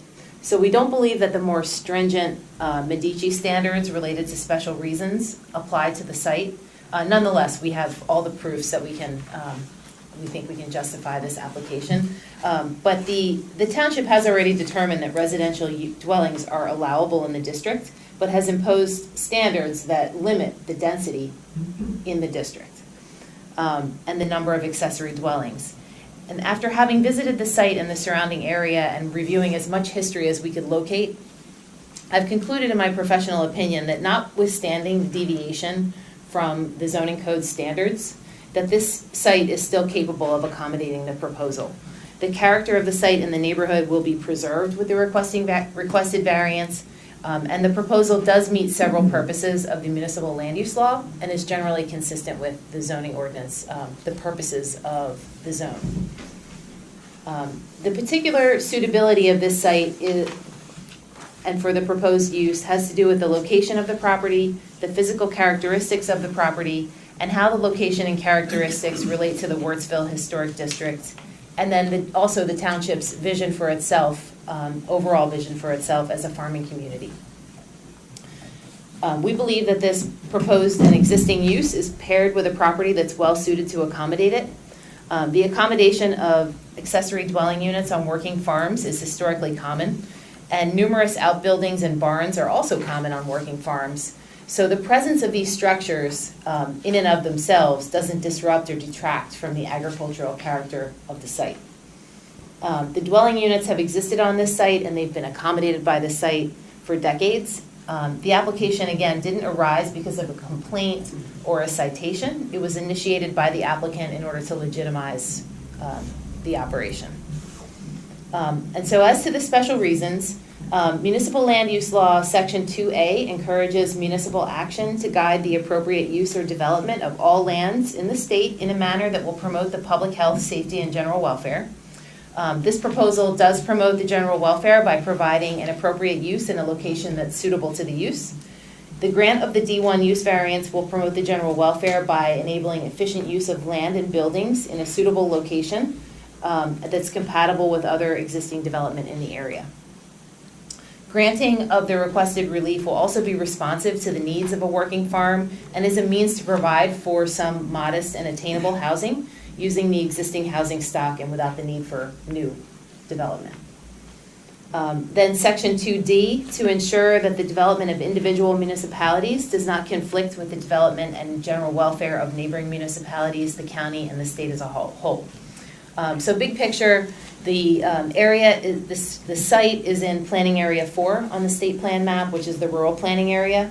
According to the state plan, Planning Area 4 is intended to maintain the environs as large contiguous areas of farmland and other lands, revitalize cities and towns, accommodate growth in centers, promote a viable agricultural industry, protect the character of existing stable communities, and confine program sewers and public water services to centers. The county policies for this area mirror the state's. And this proposal promotes a viable agricultural industry, and it protects the character of the existing stable Wardsville Historic District. And then Section 2G, to provide sufficient space in appropriate locations for a variety of agricultural, residential, recreational, commercial, and industrial uses, according to their respective environmental requirements to meet the needs of all New Jersey citizens. For the reasons we explained, we think this is an appropriate location for the retention of a farmhouse together with 3 accessory dwelling units, and that this respects the surrounding character. The Township Zoning Code does provide that accommodation that we mentioned for a conditionally permitted use for accessory dwelling units on lots over 10 acres. Another unit is permitted on lots over 20 acres. So 3 units would be permitted here. In developing a master plan and zoning regulations, lines have to be drawn. and it's not always possible to anticipate all the specific circumstances and needs in the community that might arise. So this is just an example of a situation that doesn't align perfectly with the zoning, but we also don't think it undermines the zoning. And then lastly, sections 2I, which promote a desirable visual environment through creative development techniques and good civic design and arrangement, and 2J, to promote the conservation of historic sites and districts. As we had mentioned, the property at 309 Wardsville is within the Wardsville Historic District, and it is included on the National and State Register of Historic Places. That designation was made in year 2000. The Wardsville Historic District is described in detail in the application, and it's described as representative of the smallest of the hamlet settlements that proliferated throughout the region in the 18th and 19th centuries. And that the district had architectural, commercial, and transportation significance, and that much of that character is preserved. So at the time when that designation was made in 2000, these residential accessory units already existed. So we just think that goes to the fact that the presence of these residences on the property aren't undermining the character. And then as to the township's master plan, the proposal will not impair the intent of master plan and zoning ordinance, but it will advance some of the goals and objectives in the master plan. The township's overarching objectives in its planning documents is to maintain the community's prevailing agricultural character by promoting the industry of farming and preserving the productive agricultural land base. And then the zoning regulations are in furtherance of that primary goal, and that's where the 10-acre zoning comes from. It's aimed at preserving the industry of farming. We believe that this proposal will advance that purpose.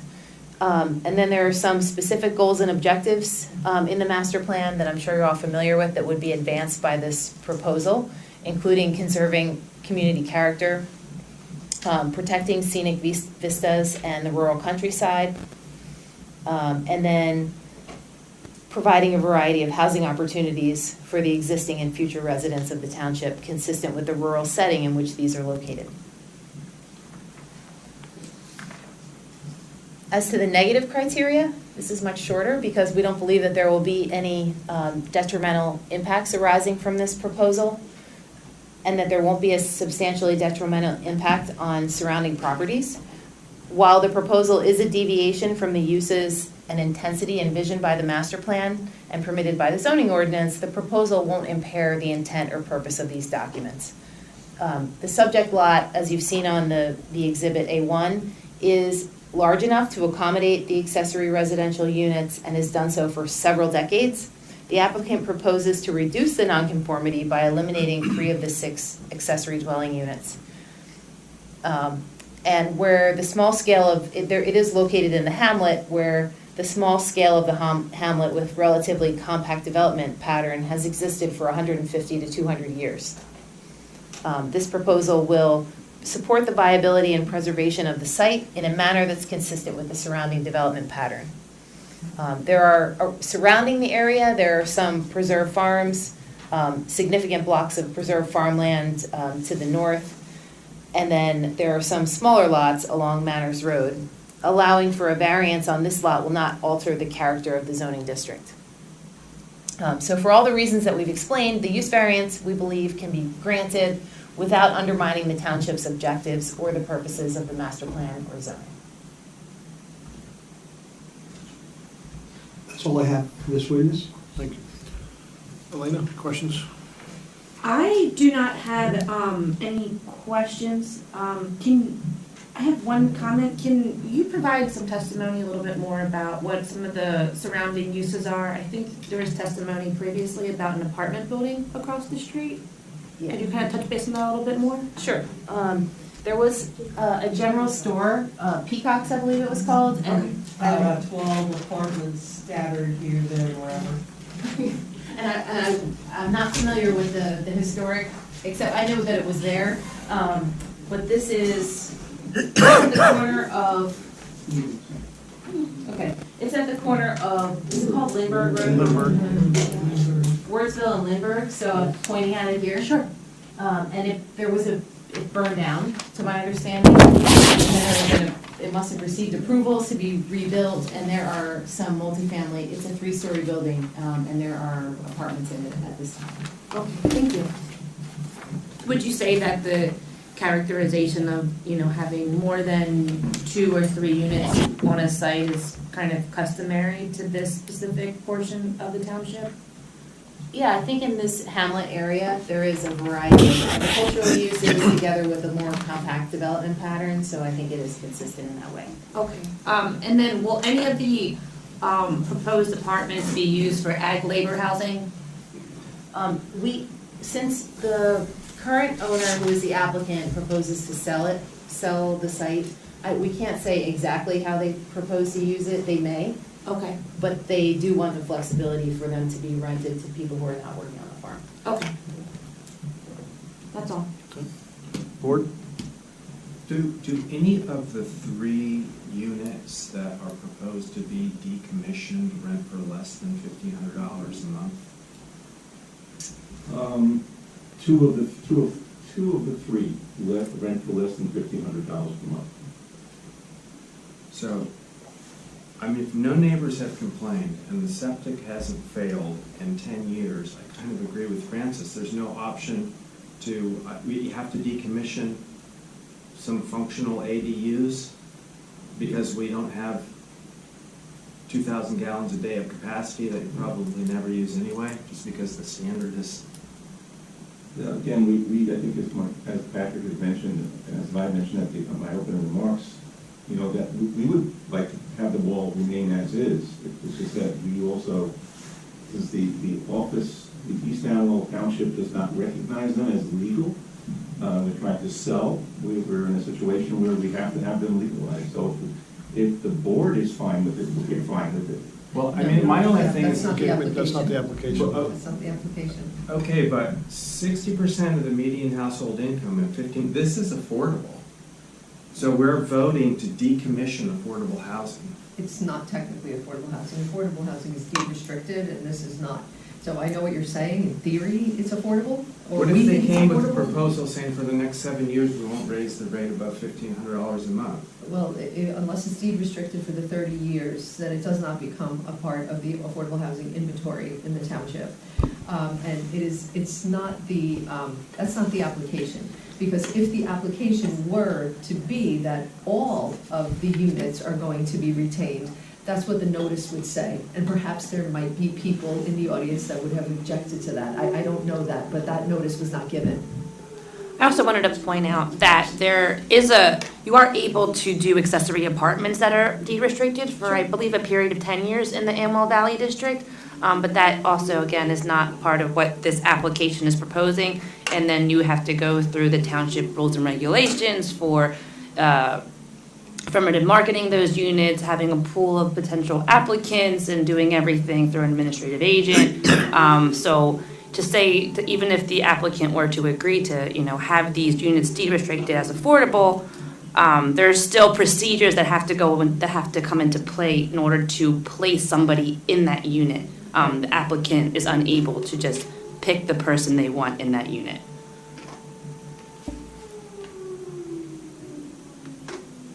Question. Have you considered moving forward without decommissioning, but only getting approval of the ones that you desire, with the potential to make those on the record in the future? This way they're not immediately decommissioned for good. Yeah, we can't speak, we know the buyer who's now renting the horse farm wants to continue it as a horse farm. They would love to keep all the apartments. The issue is really the math of the septic system capacity. We would need to withdraw this application, come back and get the buyer to agree to want to pay $50,000 to $100,000 for I don't even know if it can be one system, because I have separate different dwellings, detached buildings. So it's a whole engineering issue that, the buyer said, look, if I can have 3 apartments, I know I can do this. So that's why we looked at it and said, well, the math shows 3 plus the main house we're within the 2,000 gallons.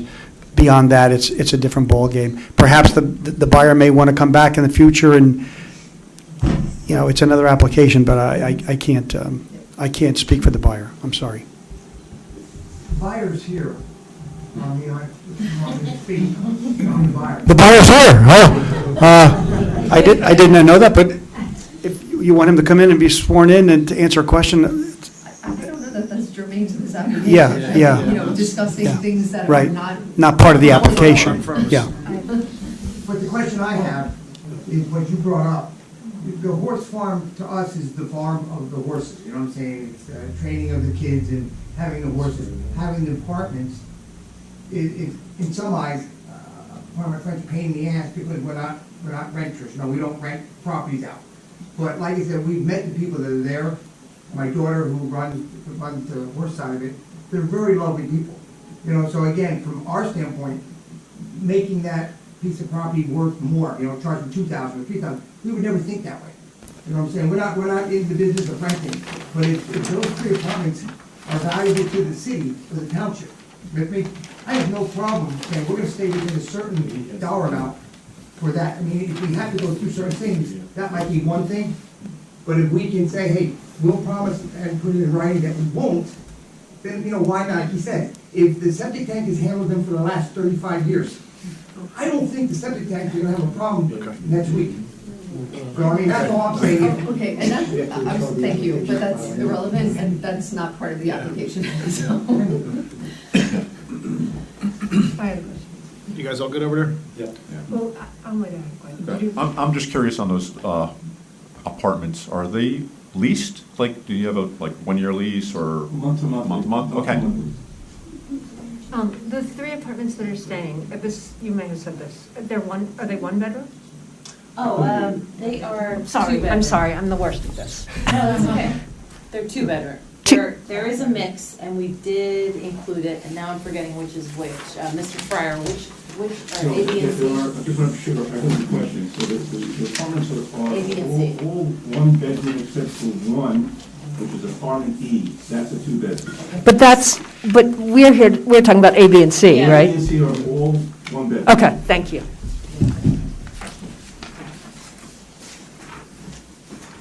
Natalie, any questions?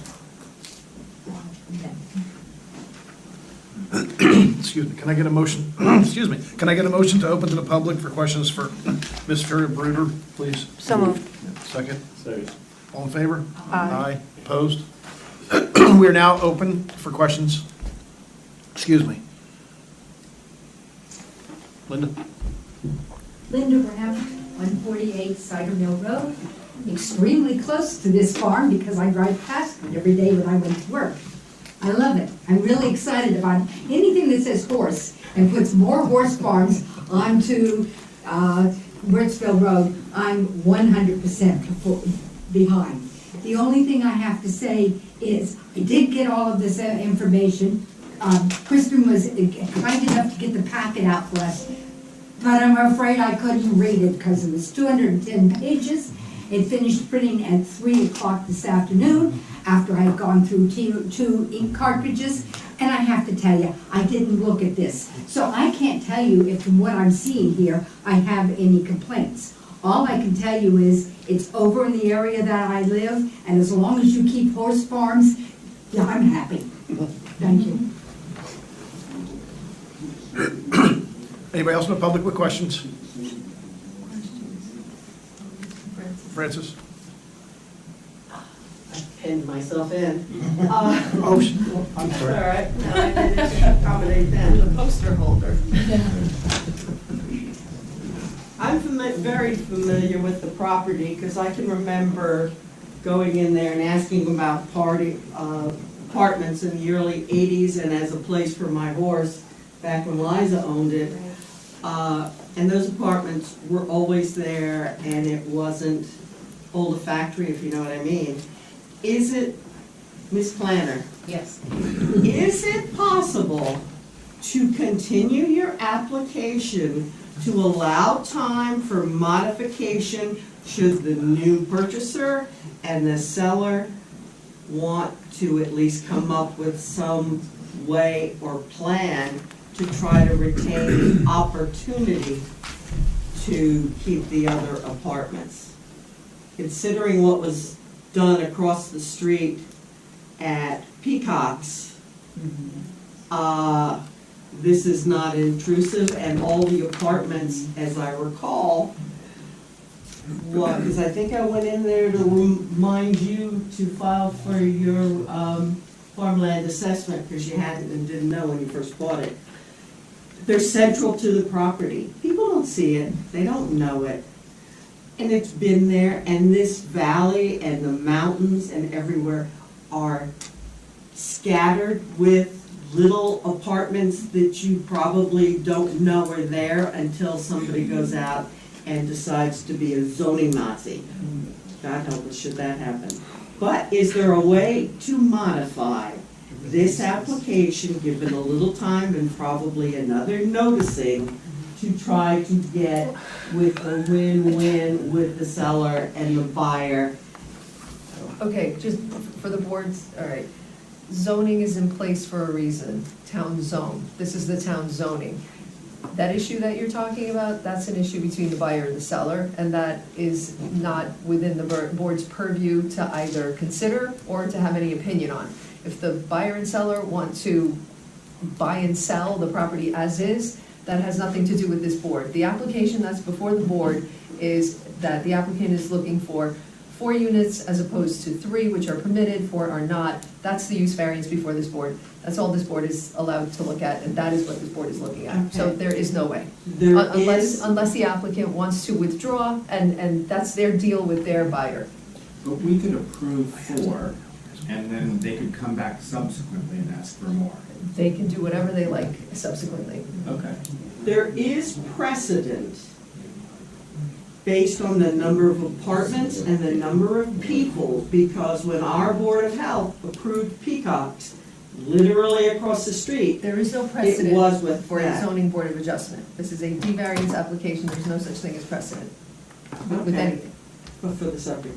Anyway, I don't see any objection, I don't see any objectors, and anything that keeps people from being out on the streets in this economy and in this area is a good thing. And Give them the I'm also floor not advising, and and cut that's them Mr. Cirillo's job, I'm not advising the applicant, neither is this board, about any type of res judicata potentially in the future, about bringing back an application, so the applicant has to make a decision now, what type of application you want. I'm not going to opine on whether or not you might be precluded in the future. That's up to the applicant to make a determination on. This board has this application before it today, that's all that this board is looking at today. We are with you. Any other questions from the public? Can I get a motion to close the public, please? Second? I'll second. All in favor? Aye. Opposed? We're closing the public.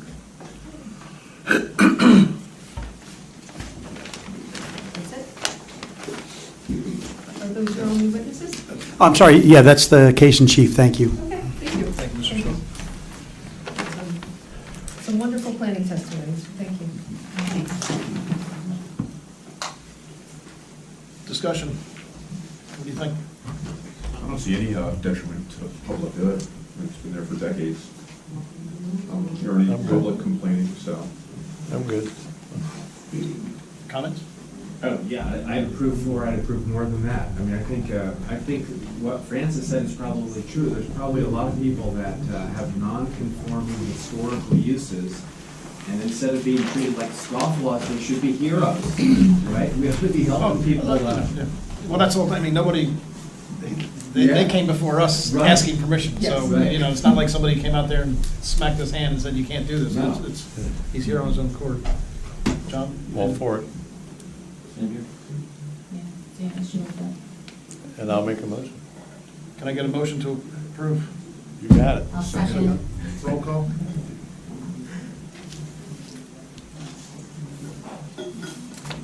We're over here.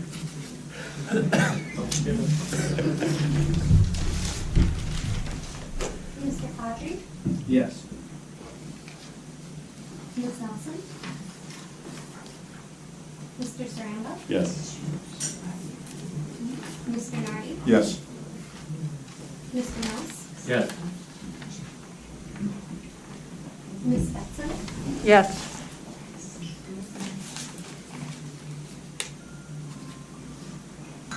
Chairman Willie? Yes.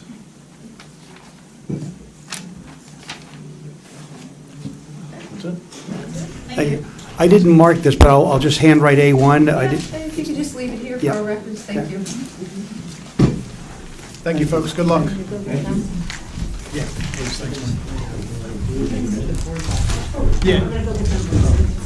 Yeah. Yeah, we're gonna take 2 minutes here.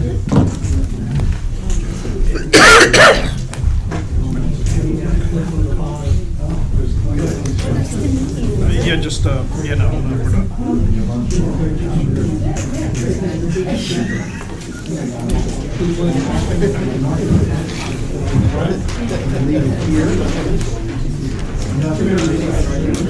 Okay, how would I get your email address? Okay.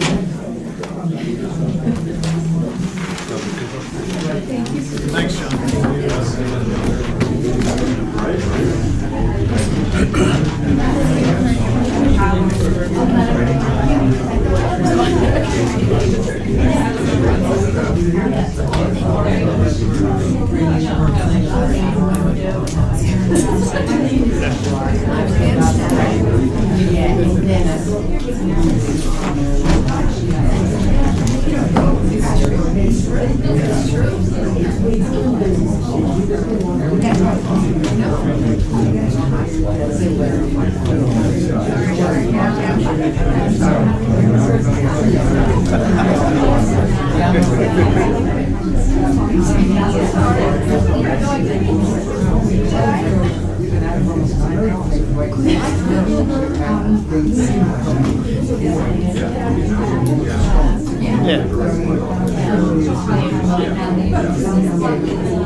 Yeah, right. Didn't,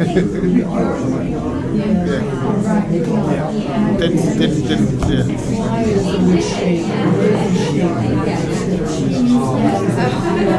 Can we fix that for you? Yeah. I feel like that's a really easy fix somewhere.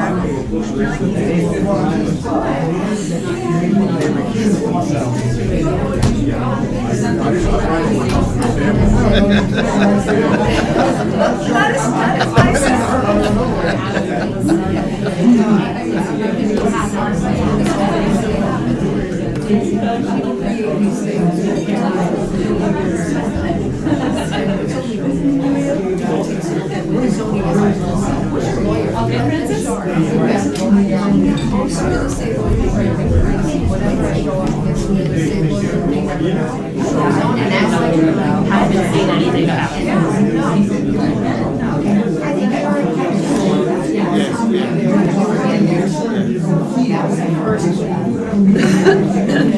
Not in the township.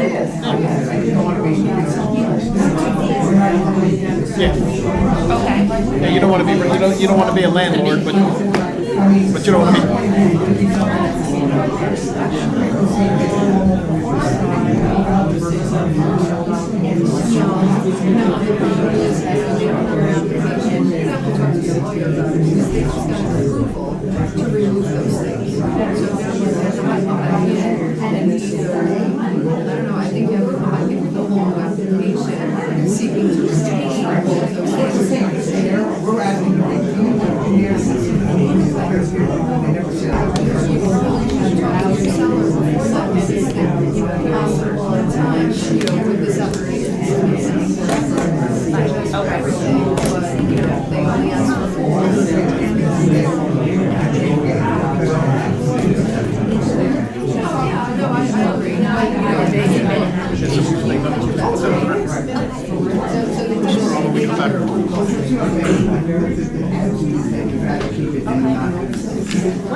Oh, okay, 15 years, okay, so, I thought you meant like this past year, and I'm like, no, application kind of thing, right? Because I had,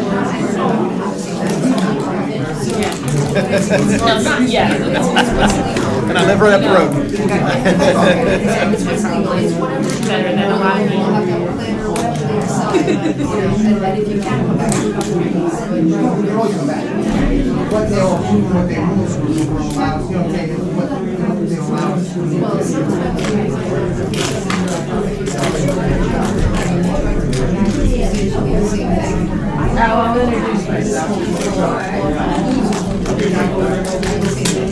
Your application, you have no substantially dissimilar from what I heard here tonight. And that's all up to whoever is advising you, maybe Mr. Cirillo. You know, he'll represent you next time.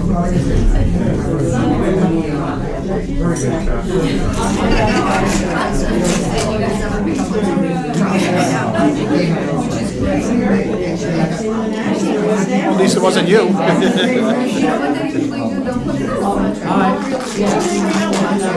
name's Jamal. Zoning is fine. And then the lawyer never looks at zoning.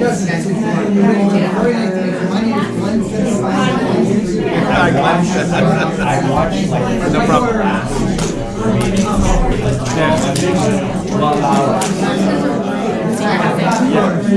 They'll run you broke.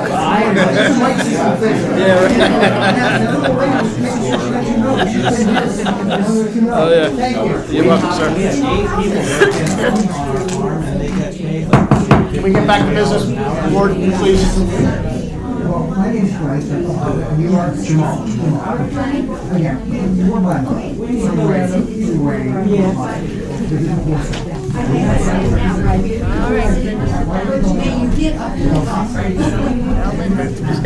Come on. We gotta get to work. Oh, we gotta get back to work here. Everything's illegal and forced on discretion. All right, Jamal, we gotta Jamal, get to work. we gotta get back. Yeah.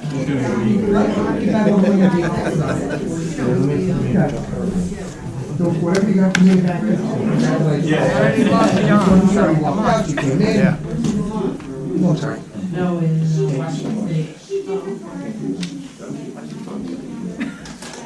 You folks have a nice evening. You too, sir. Go Eagles. If anybody's an Eagle fan? Yes. All right. Take care, Tiger. What is your first name? Francis. I'll tell you, I can tell you that. You were one.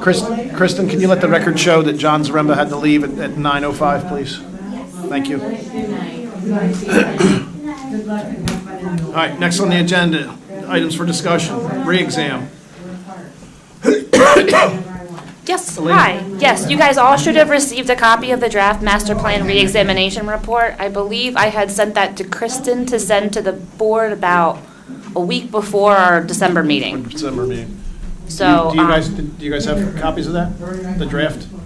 Should look like this. No. Should look like We don't have that. it either. It's in Drive. We only have access to the January. Is it only in December? I need to move out to the January. So we're gonna.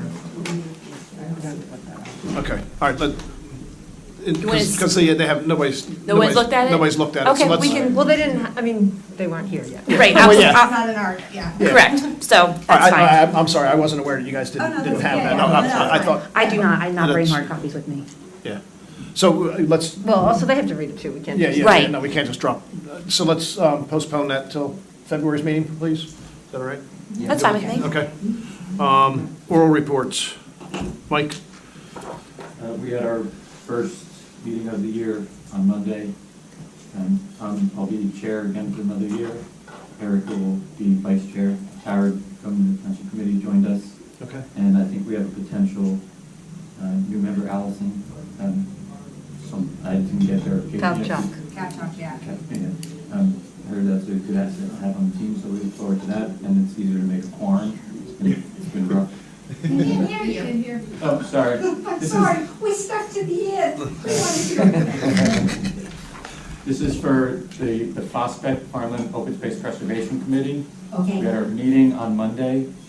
It's a rework meeting. I'll be chair again for the year. Erica will be vice chair, and Tara from the Township Committee That's her appointed. Liaison. She'll be the liaison.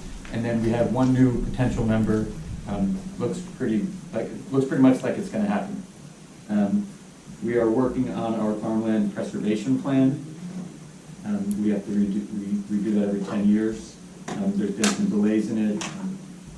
We had a change of secretaries, and there's a lot of other things. So we've been in touch with the county. We've been given a lot of information. The previous secretary brought it as far as she could go. We have to do some, updated data like demographics, specifics about services and products from farmers. So there's a little bit of details we have to do. And then we have to present that to the Agriculture Advisory Board, and then they'll present that to the Planning Board. So we have some work to do. That's Okay, thanks. Environmental Commission, Marty? We have our reorg committee meeting on the 23rd. So, and we didn't meet in December, so I have nothing since. Okay, thank you. Kristen, anything? Nothing to report. I just have to say that it's been a pleasure having you be our attorney. Thank you. And we're going to miss you very much. And, miss you? Not that much. not that much. But no, you enjoy your evenings. Thank you. All of them. Your professionalism and the way you helped me out has been immense, and I appreciate all you've done for me. So. Thank you so much. Thank you. Really, we're really going to miss you. So. Thank you. It's been a pleasure. And I hope that the new job is all that you hope it to be. There are no night meetings. Enjoy your evenings. But thank you again, Yolanda. I appreciate everything. Thank you so much. Can I get a motion, excuse me, to open to the public? So moved. Second? Second. All in favor? Aye. Aye. Opposed? We're open to the public. Linda, come on back. Come on back. Linda Graham, 148 Cider Mill Road. Couple of little questions. I told you I was keeping track. I now found why these people are sitting up the side and being ostracized. They explained to me they only come up there if they're needed. So I'm happy to know that. I was wondering, I know we approved the minutes, and I know that you're going by the Roberts Rules of Order. Since the minutes have been approved, how long could we wait to expect to maybe see the minutes? Because it's already a month further, which is fine. I know it's the Robert Rules of Order. And, we don't have to wait until the next meeting, do we, to get those minutes? I can publish those in the December 14th, 2022 meeting minutes on Monday. Oh, you are wonderful. I mean, you're going right up to the top. Okay. So, because I am trying to use the minutes, and again, also I know we have YouTube, but sometimes it's difficult to stay awake.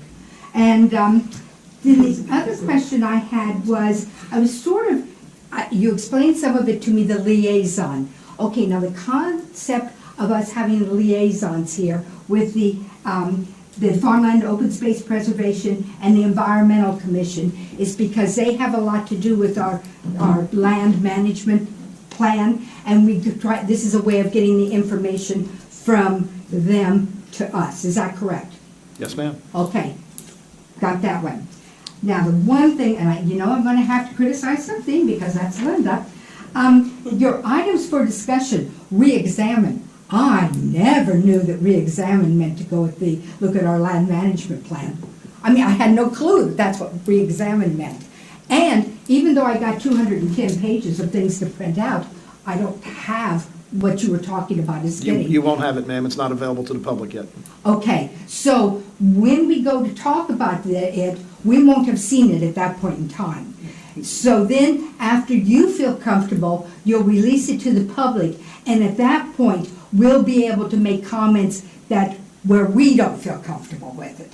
And so we won't get it released to us. Yes, we'll work on it first. Okay. Then it won't be a draft, it'll be a final draft, and then it'll be discussed, it'll be open to the public. Okay, that's great. Is there any chance that we could get more than like 8 hours to see it? I'm I'll do sorry. my best. I don't know No, what else to say. It's a little difficult. I understand. Because I don't read as fast as I used No, to. you should have, by the time we have a final draft, you should have plenty of time. Okay, great. Thank you very much. Had a great time, and I've got everybody's address to be able to call them up and have them give me some information that we can hand out. Thank you to the rest of you. Thank you, Linda. Have a nice evening. Thank you. Francis? and I won't call you. Yolanta, I want to wish you well. Thank you. I was on the planning board back when Rick Wolf brought you and Breyer and Gruhl and everybody on. So it had been a little surprise, but you've proven yourself to be strong, assertive, and doing things that the people that were there driving the bus wanted. So, you know, that final product doesn't count against you. You're a professional, as are Elena and Bill Burr, who's no longer there. And, thank you very much. And I know there's a desire to put your own stamp on the boards and the professionals and the engineers because you weren't happy with the outcome. New sheriff, new whatever. But what you've got to deal with for 2023 here is something that I think can help between your board, what they said tonight, and between, what's come out. I think you can get to where you want without being too worried about either the engineer, the planner or the attorney. They did do some due diligence, and I think it can come together. And after tonight, I got some good vibes on the new members, even the silent and absent ones. So good luck in your life. Vaya con Dios.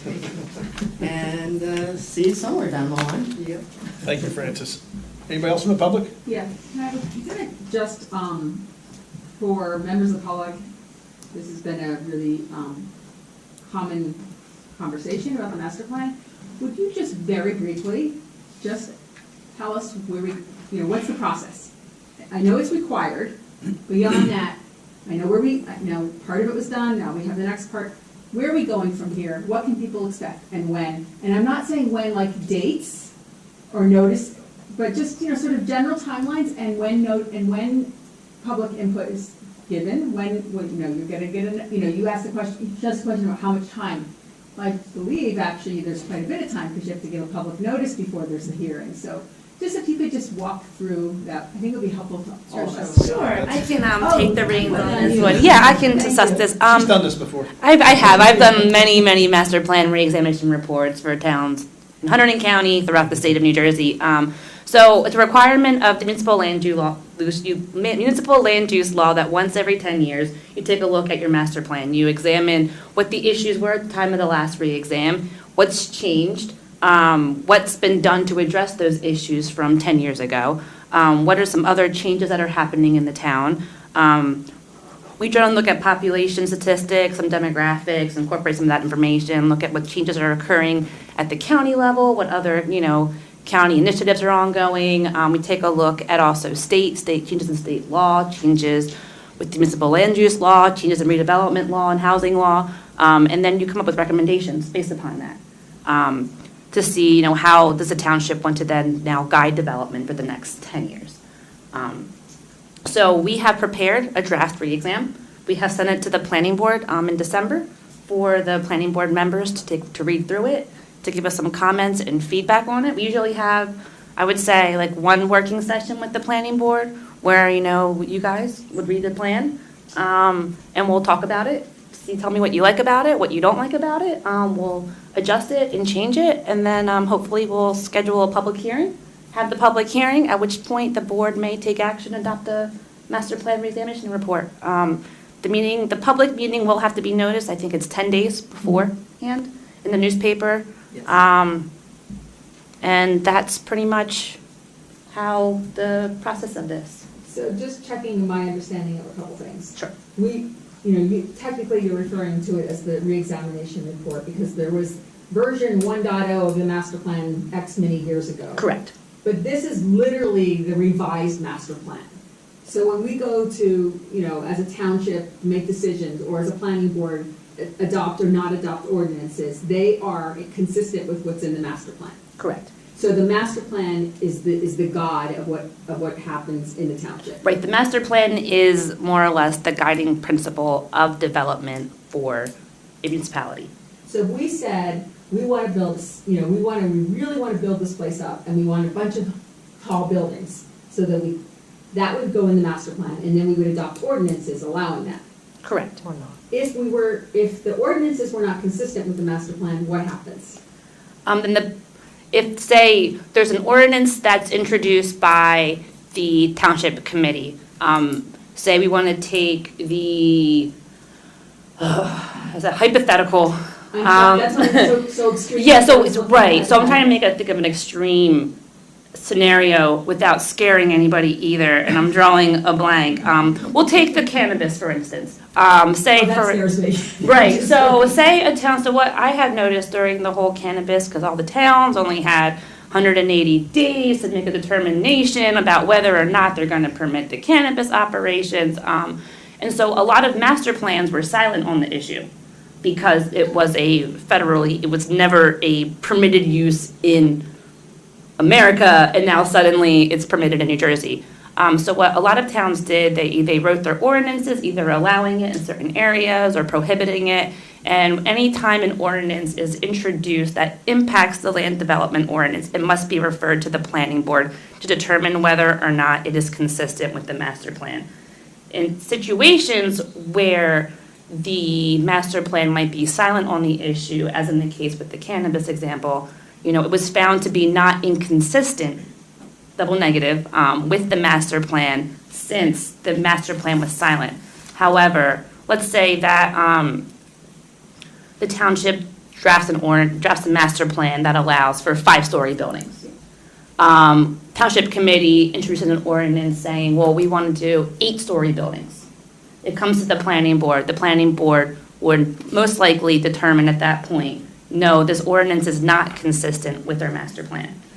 And then it would go back to this township committee, at which point it would require the supermajority vote of the township committee to make that law, since the planning board determined that it was not consistent. Right, which in the township committee form of government, if all 5 always show up, it's always 3. It's always 3, so it's always the majority. And the township committee has to do a resolution indicating the reasons why they are adopting this ordinance that is inconsistent with the master plan. So that goes along with their vote to approve an inconsistent ordinance. But a municipality, a township committee or governing body can always adopt an ordinance that's not consistent with the master plan. I've seen it happen many times.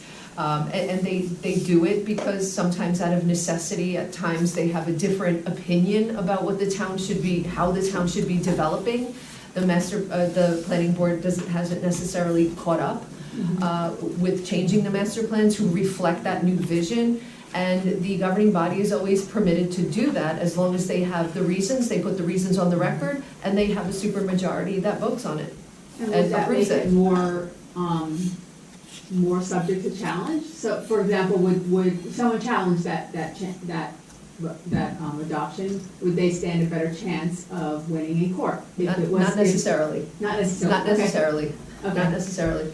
Once it goes to court, the issue is not whether or not it's consistent with the master plan, it's whether it's arbitrary, capricious, unreasonable, whether it's a taking. There are a number of issues that could implicate the town's refusal, let's just say, to go along with its own master plan, or to adopt an ordinance that's not consistent. So it's not necessarily that it's more challengeable or it's more winnable in court.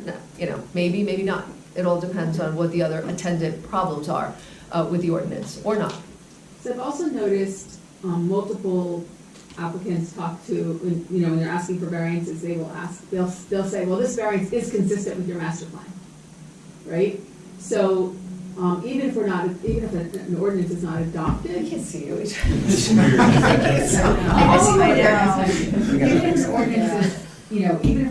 if there's not an ordinance adopted per se, if someone comes in asking for a variance, that is consistent with the master plan, is there a greater requirement to consider that? Does that put you in a? Well, when somebody comes in asking for a variance, like for a use variance, for example, they have to prove, they have to identify, as the planner testified today, that whatever they're asking for there is no substantial detriment to the master plan. Presumably, anytime someone comes asking for something that is not consistent with an ordinance, there is some detriment.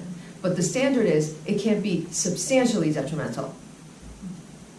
Yeah, and I asked some of these questions in part because just sort of setting the stage for, as we go back, as we start looking at the master plan, understanding the importance, both understanding for myself and for other people that are interested. Absolutely. The master plan is effectively, it's a roadmap. Yeah. It's not law, quote unquote, but it forms the basis of the law. And that's why there are 2 governing body members that sit on the planning board, because they are going to assist the individuals that have been appointed here to the planning board, adopt those measures in that master plan and help shape those goals and help shape that roadmap. It's basically an outline. And then what the governing body is going to do is they're going to take whatever outline the planning board has prepared, and they're going to adopt ordinances that are hopefully consistent with it. And the township's master plan is, I believe, on the planning board website? Yes. On the website? I've read it. Oh, okay. I've read it. So essentially what this re-exam does, it takes a look at the 2013 master plan re-exam, and it's providing an update to that in light of the changes that have occurred over the last 10 years. No, I've read Okay. and redlined it. Okay, good. Thanks. Can I get a motion to close to the public, please? And by the way, all of the new board members are required to take a class in land use. You already know all of that information. So, it's a great class. It really is. I've taught it for a number of years. And I don't know, have we ever taught it together? I don't think we ever have. No, I haven't taught that class. Oh, you haven't? My associates at the office, they have. Okay. I have not been asked, and I'm kind of ducking from it. I think it's on a Saturday usually, and then it's like... It starts at like 8 a.m. on a Saturday. Yeah. It's a lot of fun. Now they're gonna call me. And it's all day. Great coffee. Great coffee. But it's a lot of information. But the experts that teach it, they've been doing this for a long time, so ask a lot of questions, and they're happy to stay after. I hope it's my former partner that's doing it. Ask them lots of questions. Can I get a motion to close to the public, please? So moved. Second? All in favor? Aye. Opposed?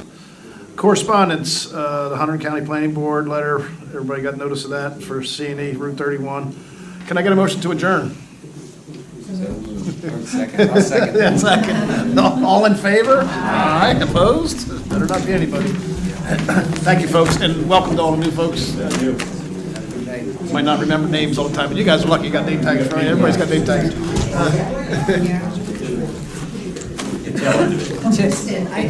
You gotta get them up here. Oh, great. Right, something. Maybe those chairsmen there. Yeah. I don't know, just hit the tried top. before, it just got to be, yeah, I know, it's down the hole. It's a mess.